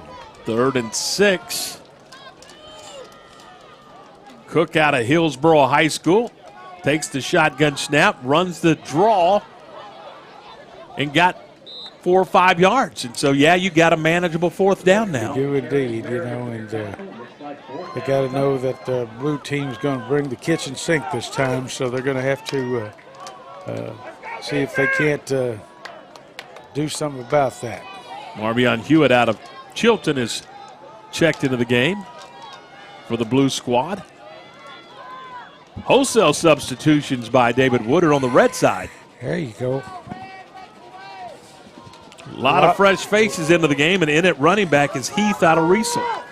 And they're in the pistol formation with 7 seconds on the play clock. And it's a play fake. It's a pass down the middle. It is caught. It's a walk-in touchdown. How about that for Ochewiri out of Lake Belton? Yeah, nice. They faked it down. Nice fake by the quarterback that time, Tom. I mean, he held it, and he got a one-on-one situation without a free safety, and it was a big play for the Red. Nate Washington out of La Vega had the coverage, but that's a big-time score with 1:42 to go in the third, and they're going to go for 2. And Cook's going to throw it. They are going to complete it for the 2-point conversion. How about that? Boy, the tide has turned, and I mentioned old Mo. He's still over there, Tom. He is. He's still visiting that red bench. So a 2-point conversion, and it's a 5-point game at 27-22. The Blue still leads. Red is on the move, and we're back with more in just a moment.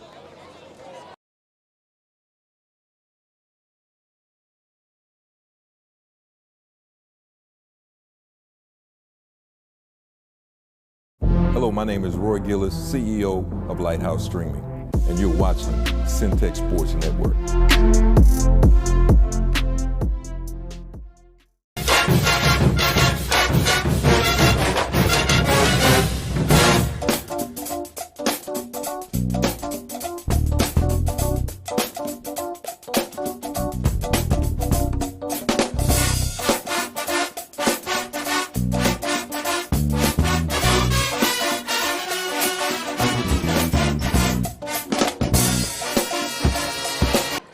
So we got a 5-point game with 1:42 to go in the third quarter.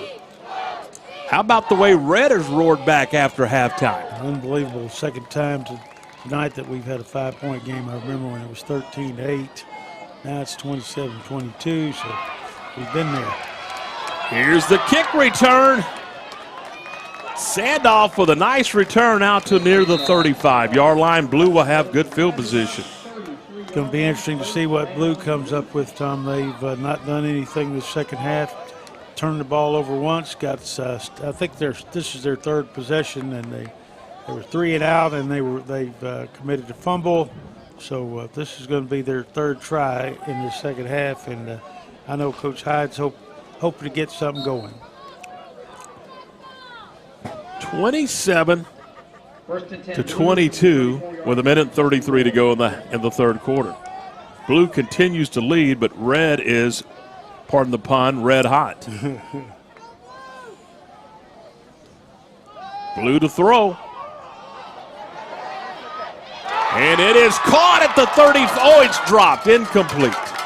I thought he had it. I thought that was a pick. Is it not an interception there for a moment? The officials rule incomplete. Let's see if we get a look at it. Here we go, Johnny. Here's the pass. You're right. Yeah, you're right. Red had it momentarily. Red couldn't hang on. And could not bring that in. And for the first time today, we see a young man that's maybe cramping a little bit. Yeah. Jelani Price out of Gerald. Hustling off the field. Good to see him get up and get back. Those old cramps will make you stop and count how much change you have in your pocket. It is painful. Yes, indeed. My goodness. And, boy, he's got to get that stretched out and he will. Get some fluid in him. Maybe they give him some salt tablets. 1:26 to go in the third. A 5-point game. How much fun has this been today? It's been an exciting game, a lot of big plays. So Blue ready to go.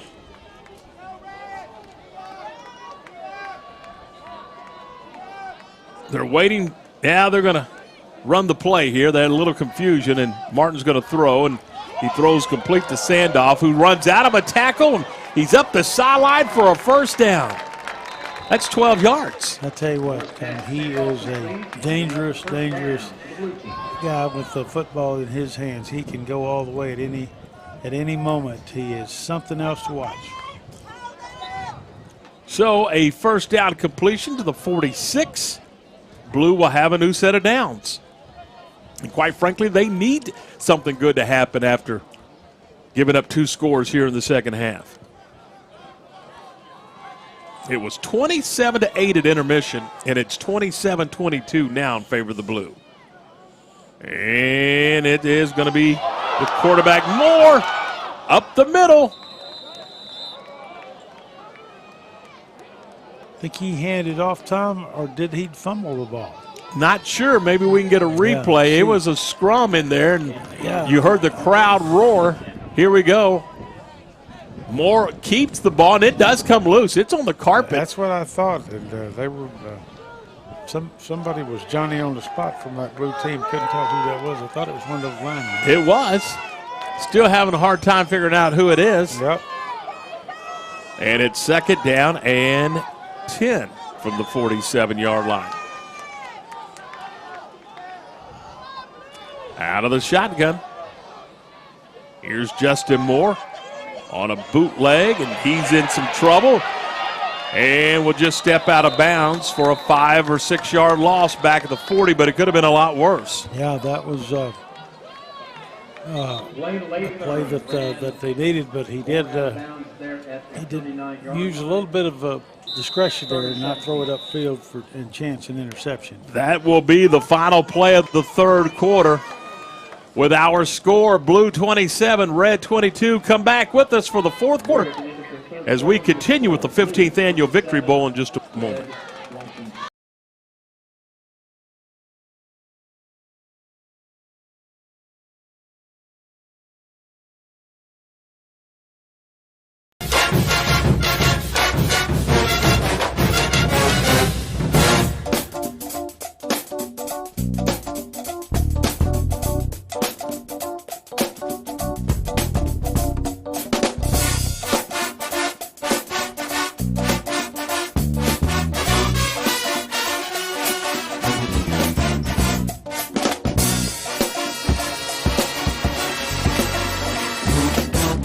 What's up, everybody?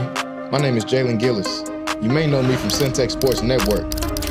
We're starting a new platform, Recruit 254. Our mission is to highlight the amazing student athletes of 254. So if you're in the Waco, Killeen, Temple, Mart, Marlin, or any surrounding 254 areas, follow this platform and join the movement. Recruit 254. 254. 12 minutes of football left here in the 15th Annual Victory Bowl. Tom Barfield, Johnny Tusick, glad you're with us for what should be, Johnny, an exciting fourth quarter to finish up this Victory Bowl. I can hardly wait to see this fourth quarter. We have had plenty of action. I think they're going to let it all go this quarter. Draw play to start the fourth. They've had a little success with that, Tom, from the other side. That's the first time I've seen them sprint left and run it. It becomes a cutback play when the quarterback sprints out because people roll in that direction. But that time there wasn't much daylight for them. That was Ethan Fry on the carry. And now Blue will move into punt formation early in this fourth quarter, leading by 5. Jaden Domel from Jonesboro back to return the kick. High end over in. And it is dropped. I think that. What is the rule, Johnny? They're going to spot it at the 27. Yeah, I think that's an automatic fair catch. I don't think you can fumble that.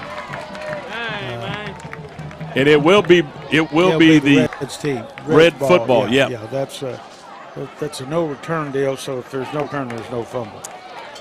You know, one of the other things that it takes to put on an event like this is it takes some sponsorship. You know, I'm just looking at the scoreboard, and I saw BSN Sports, Riddell Football Gear. Yeah. It takes equipment, it takes jerseys, it takes uniforms. Absolutely, sponsorship dollars to put this event on. That's exactly correct. And, the merchants are really good and helpful and helping out these young men in this opportunity that they have. And there's just a lot of them that give a whole lot for very little. So they are talking about the rules. And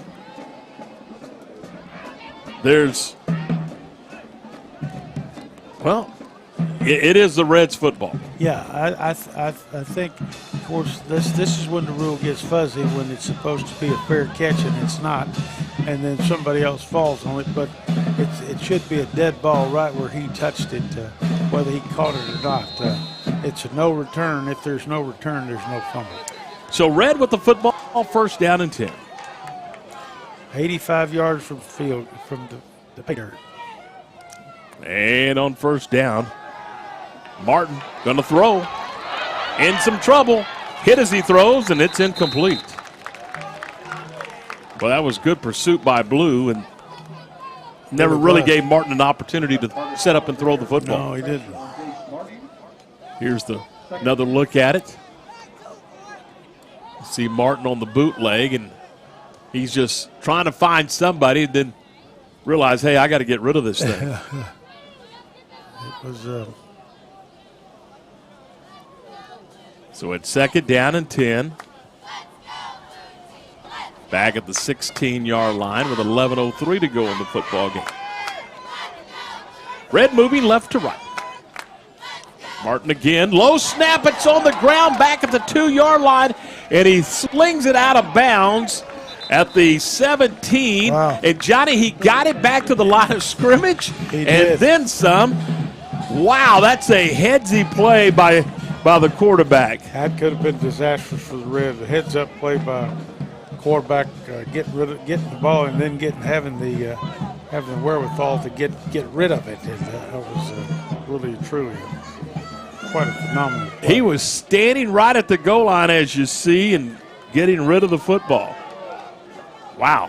Now here comes a possession play for Red. They got to get 10 yards or they're going to end up having to punt the football. And Martin's going to throw. He's in some trouble. Looking, floating one down the field, and it's incomplete. That was kind of a hope pass. He was hoping somebody would get in that area. He had a receiver down there, but the ball was nowhere near him. Closest receiver was Gacanyon. Yeah. And it is fourth down. That means Chambers will punt for the Red squad. Blue's going to come out of this thing with good field position. For the first time this half, you're right about that. They have not had any good field position, but they should be getting some this time. Chambers puts the toe into the ball. Boy, that's a good kick. And Blue will fair catch it at the 43. Rhodes out of Conley. I beg your pardon, make that Ford out of Chilton with the fair catch. And Blue takes over at the 43-yard line. This is their best possession time in the second half, and in a tight game like this, I know Coach Hyde would like to put a little cushion in there this half and hope or at least eat some clock. And run, yeah, and that's what I said, and maybe run off 4 or 5 minutes off that clock to not give the Red much time to come back. First down 10 at the 43. Justin Moore will guide the Blue team on this possession.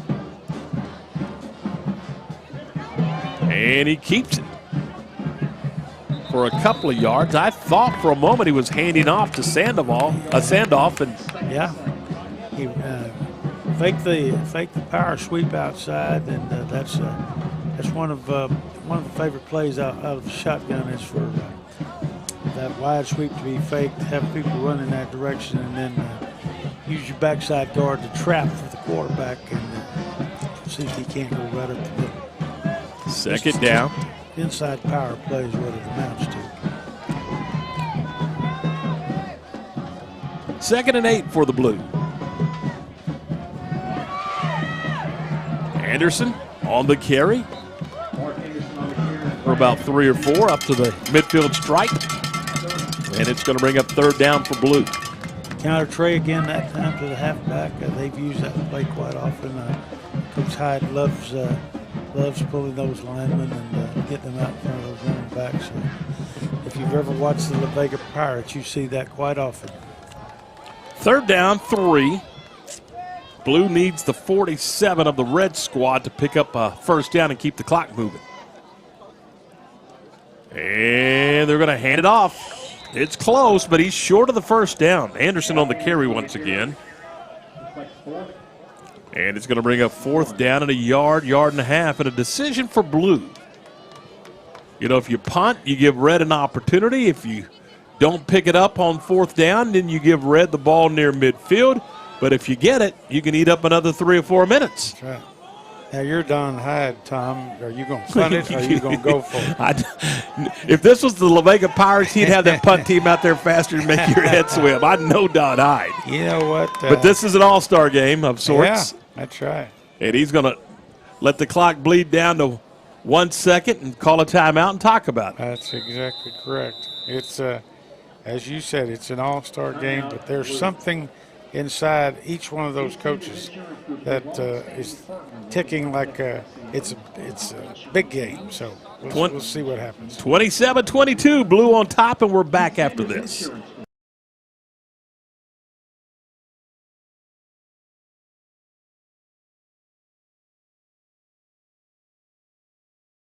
What's up, everybody?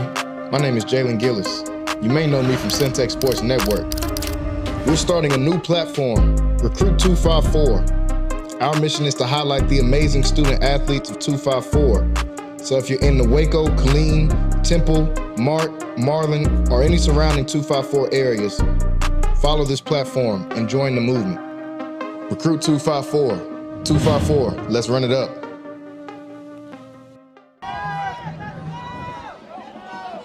Blue going for it after the timeout on 4th down and a couple of yards. Or are they? Yeah, they are going to go for it. And they're in trouble. Sandoff on the carry, forced out of bounds after a 2-yard loss at the 50. Look at the red sideline. Look at that red sideline. They are jazzed up over there. They are indeed. There is more high-fiving and fist bumping and everything else that goes with it over there. They are fired up, ready to go. You got the 8 minutes left in the ball game. They got great field position. There is no doubt in my mind they're in 4-down territory. Yeah, they got 8.5 minutes to play here, and they've got the ball at the 50. Right. And they're trailing by 5, so a touchdown immediately puts them ahead of the Blue squad. So let's see what unfolds here. And boy, this is about Blues defense as much as it is Red's offense right now. There's no question about it. It's mano a mano from here on in. It's going to be who wants it the worst. Austin Cook back at quarterback on 1st down and 10 at the 50. And he's going to hand off to Bean, and Bean's in trouble. Bean goes down for a 6-yard loss back at the 44. What a nice play by the defensive end from La Vega that time. He was not to be denied playing that right defensive end. Here's the replay. See if you get that number, Tom. Oh, it was a tremendous play by the young man out of Robinson, Oliveras, Dylan Oliveras. He played. That was a great play. 2nd down, 16. And again, it's Cook handing the ball off, and there's just not much there. Blue is scrambling around, and nice effort by the Blue defensive unit to corral Pate out of Bruce Villetti for just a minimal gain, and now it's 3rd and long for Red, and they're going to have to put it up. Yeah. This is not a situation they wanted to be in, but they don't have any choices here. They are not desperate, but they're just on the edge of desperate because the clock is ticking really fast. 7 minutes to go in the football game. Red trailing by 5. 27-22. Here's Cook on the bootleg. Floats one up the field, and it is knocked away incomplete. Boy, that is a tremendous play by Nate Washington out of La Vega. Really he broke on the football, Johnny, and he got his left arm in there and knocked it away. Here's the replay, and that is technique. That is picture-perfect technique football. That's what you want to do. You want to strip the receiver as quickly as you can, get his hands down so that he can't make the play, and that's a hairline kind of move there. It's really great timing. And now Red will punt. Chambers to punt from his own 40. Very high kick, chasing Blue back inside the 15 to about the 12. Catch made by Hewitt from Chilton. And Marbion with the fair catch, and Blue will take over at the 13-yard line. Now the roles reverse, Johnny. It's about Red's defense getting a stop and Blue's offense moving the ball. This is going to be a critical time for the Blue offense. They need a first down. Critical time for the Red defense. They need a 3 and out so that they have enough time to go down and have a chance to score and move ahead in the ball game. Blue leading 27-22. They've done all of their scoring in the first half. They had a 27-8 intermission lead, and now they're clinging to a 27-22 advantage here in the fourth quarter. Blue with the football. Justin Moore with one running back, and he's going to throw. And he's going to throw the post route. They got a man.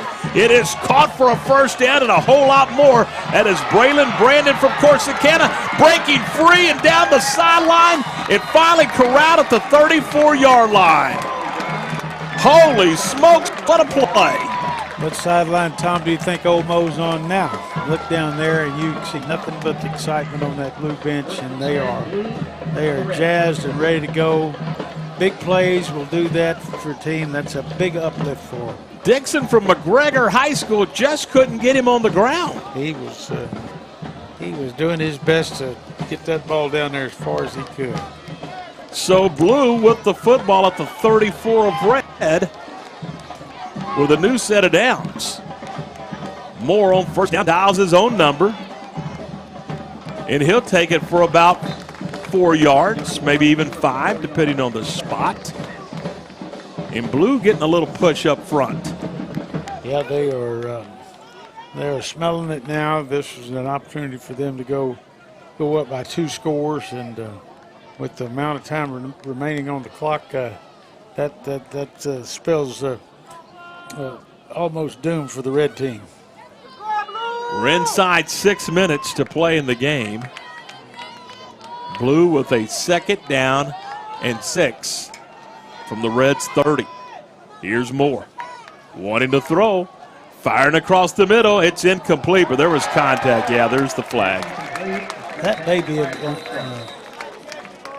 uncatchable pass, Tom. I didn't think that he had a chance at it, but there was definitely contact down there. Well, it became uncatchable when they hit him. Well, it could be.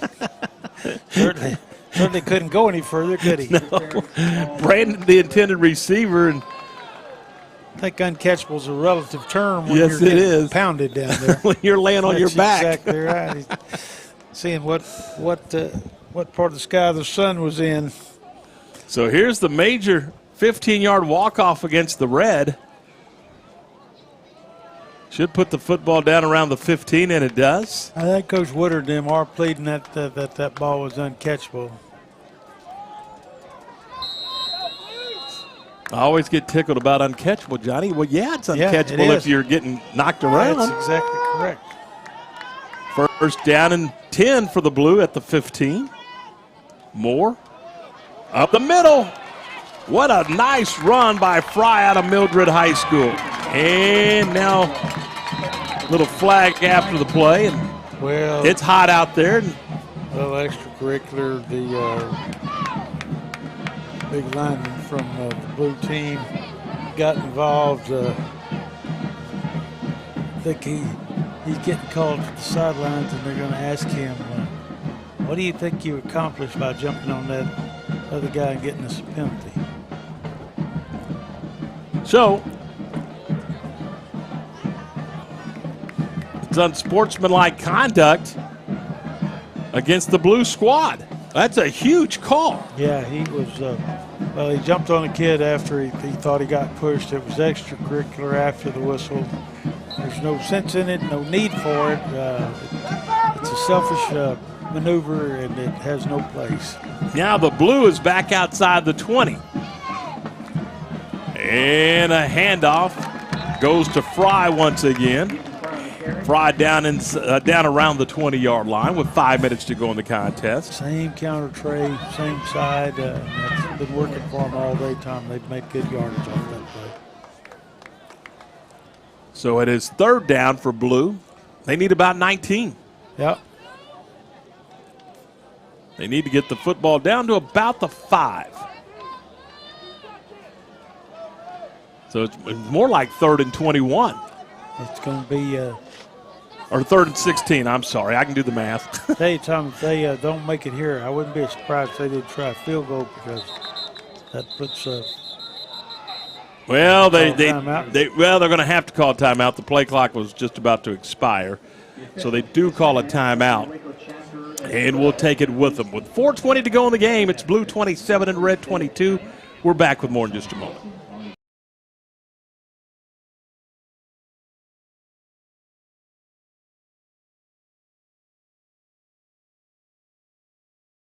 Hello, my name is Roy Gillis, CEO of Lighthouse Streaming, and you're watching Centex Sports Network.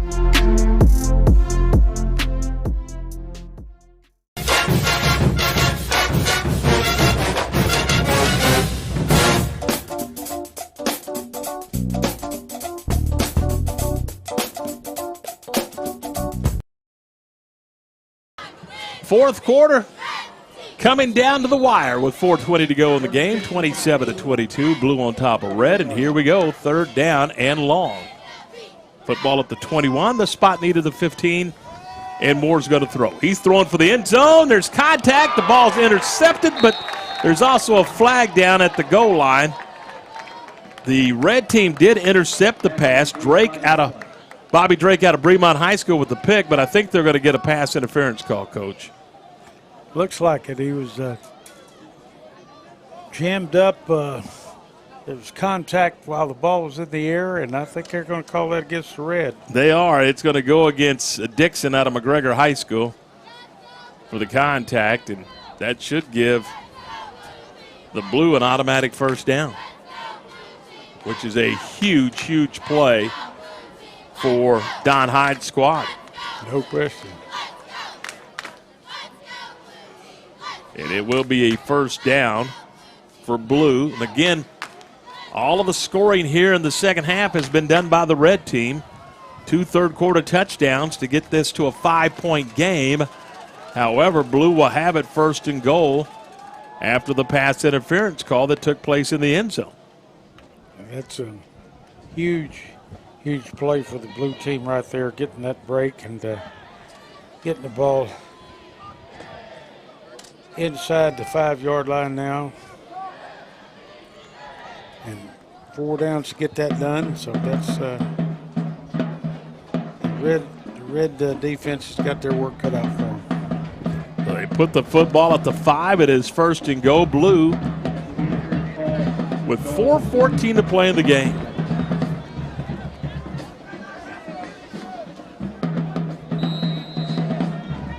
Justin Moore with a running back on either side, facing first and goal at the 5. Moore's going to keep it himself. Flags fly. Moore's into the end zone. Now let's see what the flag is, and I think you may have a holding call against Blue, and you do. Somebody grabbed somebody.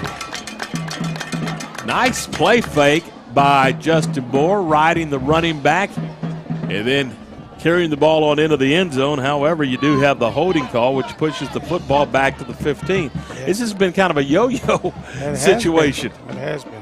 Back and forth, inside the 5, back outside the 20. I did like the call, though. That was more of a fake and follow. Instead of him coming out the back door with the fake, he followed the guy he faked it to, who became a lead blocker, and that's what propelled him into the end zone, even though a holding call nullified it. It was certainly good execution. Sandoff was that running back that he faked it to. Now Sandoff's in the slot on the right, and Moore's going to throw. He throws left. It's a little too tall, and it's incomplete. The Pass was intended for Jelani Price. The coverage provided by Dixon. Yeah, that Price from Gerald has been one of their main targets today, and that ball was a little high. And he got popped pretty good and didn't have the ball, so that's always even harder to take. 2nd and goal from the 15-yard line. You're trying to score, but you're also trying to run some clock. Out of the gun, here's Moore. Draw play. And slipping in at the 13 was Fry. Boy, it looked like for a moment that he was going to have a lot of running room. Like he had a little daylight in there, and he there again he slipped on the cut. And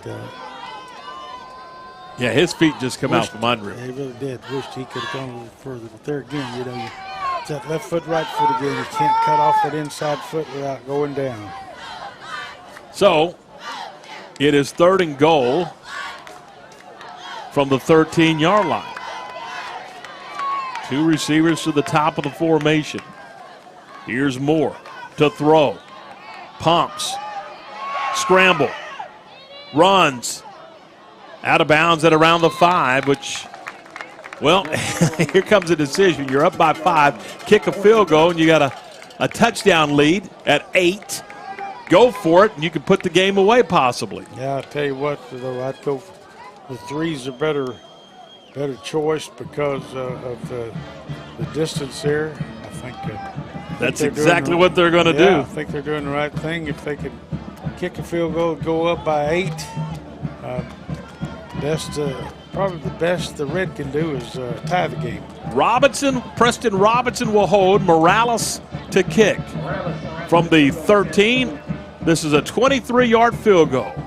It's on the way, and it is good, giving the blue team a 8-point lead with 3:07 to go in the game. It's blue 30, red 22. Stay with us. An exciting finish to this annual Victory Bowl is coming up when we come back.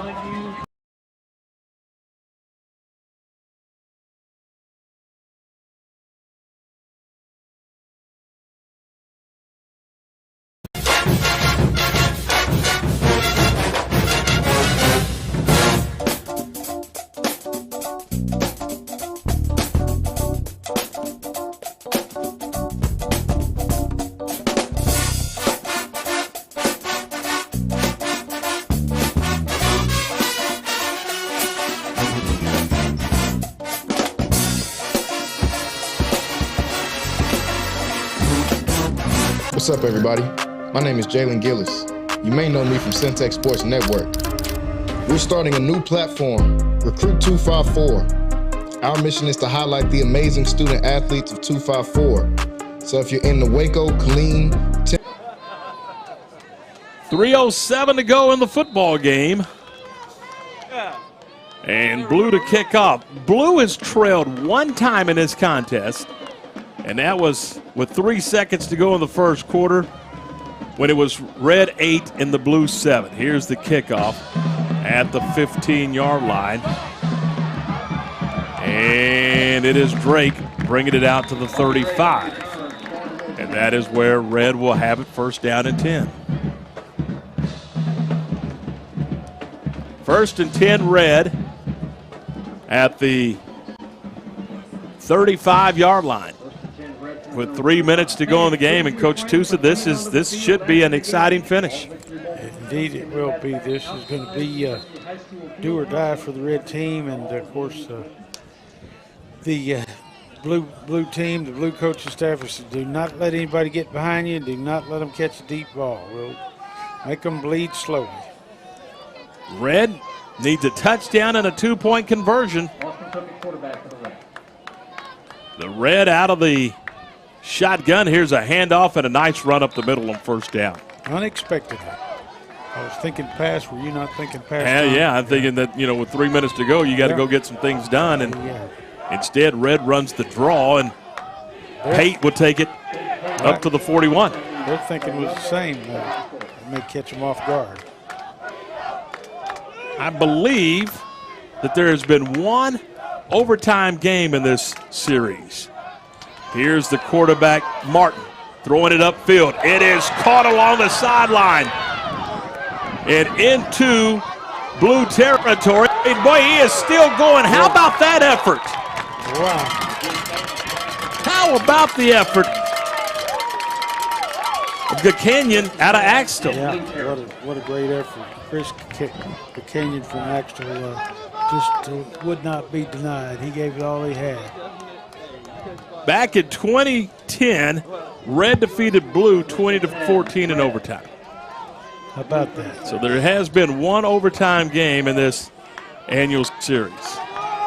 I didn't see the rules this time, Tom, but I think there's a possibility they have canceled overtime and just left it at a draw. Down goes Martin back at the 40. The loss is 3, and the clock stops on the sack with 2:01 to go in the game. And Red is going to call a timeout. Big series for Red here, Tom. They've got to make something happen. If they don't succeed in getting that ball in the end zone, they're probably not going to get it back. So, Johnny, how do you design the next 3 snaps then with that in mind, that you're not punting the football? Yeah, you've got a situation where you're in 4-down territory. This is the time where you think players and not plays. You've got to get somebody's got to get their hands on the ball that can score. Be it a running back or a receiver. You don't want you can't nickel and dime this much. You've got to give somebody a chance to make a big play. And I'm pretty sure that the Red team is going to try to get the ball to one of their taller wide receivers. Or Martin keeping the ball, and counter Trey, they've had quite a bit of luck with that. So let's one of the taller receivers or a quarterback to keep the ball. Well, here we go. 2:01 to go in the game. It is second down and about 13. There's the pass. It is complete along the sideline. That is a nice catch along the sideline. I think it's Stanton out of Moody with the grab. Well, he got out of bounds too, Tom. That's as good as a timeout, and it gives them time to catch their breath. They don't have to be in a hurry, and they'll have time to think about this play. They're within striking distance on the 32-yard line, and we're going to see a deep ball before this is all over because the clock's going to dictate it. Clock is running with 1.5 minutes to go in the game. 3rd down and 7. Here's Martin to throw. Pumps, trouble, and the ball comes free. It's loose at the 40-yard line, scooped up by the Blue squad, and the Blue will have it down and around the 30-yard line. On the recovery for the Blue squad, I believe that is Story out of Fairfield. How about that? That was unexpected. He gets the horse collar, the dog bone, or whatever award they're putting on him down there, and nice play on his part. That was Story out of Fairfield. He's made several plays today, Tom, but none bigger than that one. Ball was stripped by the Blue squad, and again, Story picks it up, and Caden takes it all the way down to the 28-yard line, and with the Red team down to 2 timeouts, if the Blue can get 1 first down, they'll win this thing and it'll be all over with. There's no doubt. Minute 9, they're going to be able to pretty much run out the clock. Let's do the math on that. Blue, Justin Moore, handoff, power sweep. He needs to stay in bounds, but he doesn't. He gave the Red a little break there. Sure did. Stay in bounds, and I think everybody on the Vegas staff was telling them that. Get down. It was a terrific run to the 21, and Red uses a timeout with 53 seconds to play in the game. Can't take them home. He's going to use them right here the next 2. And, well, they're down. Red's down to 1 final timeout. And Blue has 1 timeout, but I guarantee you this game will end with Blue still having 1 timeout. Right there. That's one of them Don Hyde's going to put in his pocket to take home. So Red talking it over, David Woodard's club, trying to figure out what to do. And boy, again, Johnny, you've said it a couple of times, but it's worth repeating. What a tremendous job these two coaching staffs have done to get these. I mean, because, again, you mentioned it. Nobody knows each other. Nobody knows any terminology. Nobody knows the offensive formations or plays. And in 5 practices, we've had one heck of a good football game. We really have. And if I can say it without mentioning the score, nobody's a loser in this game, Tom. They've all given their all, and it's been a great ball game. And both teams are to be commended. That's a first down. That's a touchdown. That ends the game right there pretty much. 46 seconds left. And Blue squad in from 21 yards out. Sandoff on the carry. Here's another look at it. And Sandoff right up the middle, darting and dashing, and breaks a couple of tackles, and he gets in with the what should be the sealing touchdown to seal this game. And here's the extra point by Morales, and it's good. 37-22. We'll keep it right here with the blue on top. And again, just it takes a lot of people to put this thing on. It takes a tremendous effort from the Fellowship of Christian Athletes and their group. That includes you, by the way, Coach Tucson, well, so thank you. It has been my pleasure. I've had an opportunity to get to know the coaches better this week and discuss things. I'm in the philosophical mode of coaching right now, Tom, and that's where I'm going to remain. I do enjoy the encountering with these guys, and it's when I step away and look at them, I just admire their commitment, their sacrifice, and their the consistency of doing the things they do, and that's why these two programs at West and La Vega are top-notch programs. There's top-notch leadership in their programs, and the school district has a priority in having the athletic programs to be at the top of the league each and every year. Morales is going to kick off, and returning for the Red will be Dixon. He'll bring it out to the 25, and he's still going. And finally, down at around the 37-yard line. And Johnny, I know that the Fellowship of Christian Athletes and this Victory Bowl brings a lot of notoriety to the FCA, but this is a year-round process. This is not just about 1 week or 1 weekend. The mission in the goal of the FCA, it's 365, isn't it? 365. This is a part of it, and this goes on. You know, they'll do mail-outs right after football season to get these guys signed up. Their coaches recommend them, and then they'll have a draft early in January to February, and then we'll have a banquet in April, and that's big. I mean, it's an ongoing process. Takes a lot of work and a lot of phone calls and just a whole lot of help. Well, and I think the Red team had too many men on the field, but the meetings on these individual campuses are constantly taking place. The coaching staffs having fellowship before school or after school or whatever. That's an ongoing process, is it not? Led by Ben and his team. Absolutely. It's pretty much, Tom, as you say, it's pretty much a year-round deal now, because once this is over, there'll be an assessment of it, and fortunately, I get to sit in on that assessment. And there's always room for improving anything, and these. One thing about Ben and the staff, they're all about making things better and better each and every year, and they'll tweak it here and tweak it there to get it to where they want it to be. But a lot of love goes in, a lot of effort, a lot of sacrifice, but it is well worth it. The young people in all these communities are precious commodity, and they need every opportunity to experience the things that you should experience. So There is a flag on the play, and they're going to step this thing off against the red squad with 28 seconds.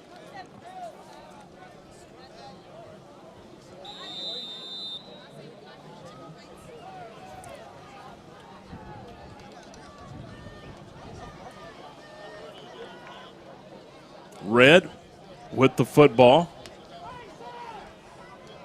And a throw up the field. It is caught. Out across the 30 to the 33 with 20 seconds to go in the game. And the final timeout is coming up by the red squad with 18 seconds to go in the game. A little bit surprised by that timeout, but give David Woodard credit. He's not going to take one home. He knows that it's all but in the bag for the blue squad, but give him credit for his ability to keep his guys fighting all the way for 48 minutes. Don Hyde will circle his blue squad around him, and David Woodard will do the same across the way with the red unit. 37-22.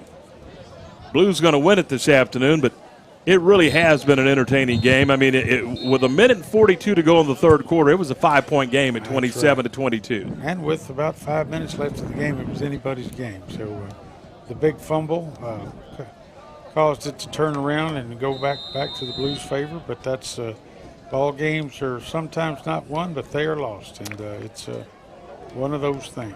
Cook's going to heave it down the sideline, and it is incomplete. It's going to bring up a second down, I believe, with 12 seconds to go in the game. This is probably going to be the last play unless it's an incomplete pass. 37-22 in favor of the Blue. Blue got the 7-0 lead on a 8-yard touchdown run by Moore. And Red then countered with a Chambers touchdown and a 2-point conversion to grab their only lead of the game at 8-7 with 3 seconds remaining in the first quarter.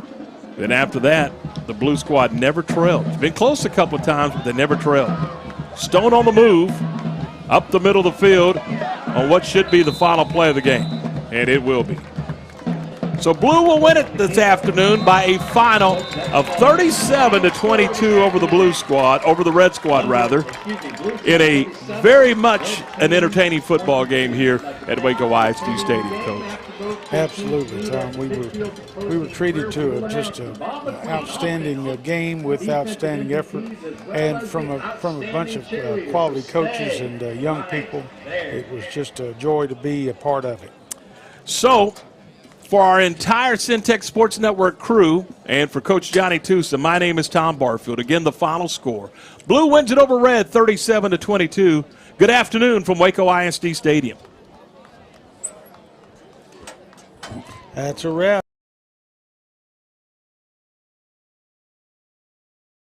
I was on that front line. Look. Look. What's up, everybody? I was on that front line. Look. Look. I was on that front line. Man, they finna tell us. Look.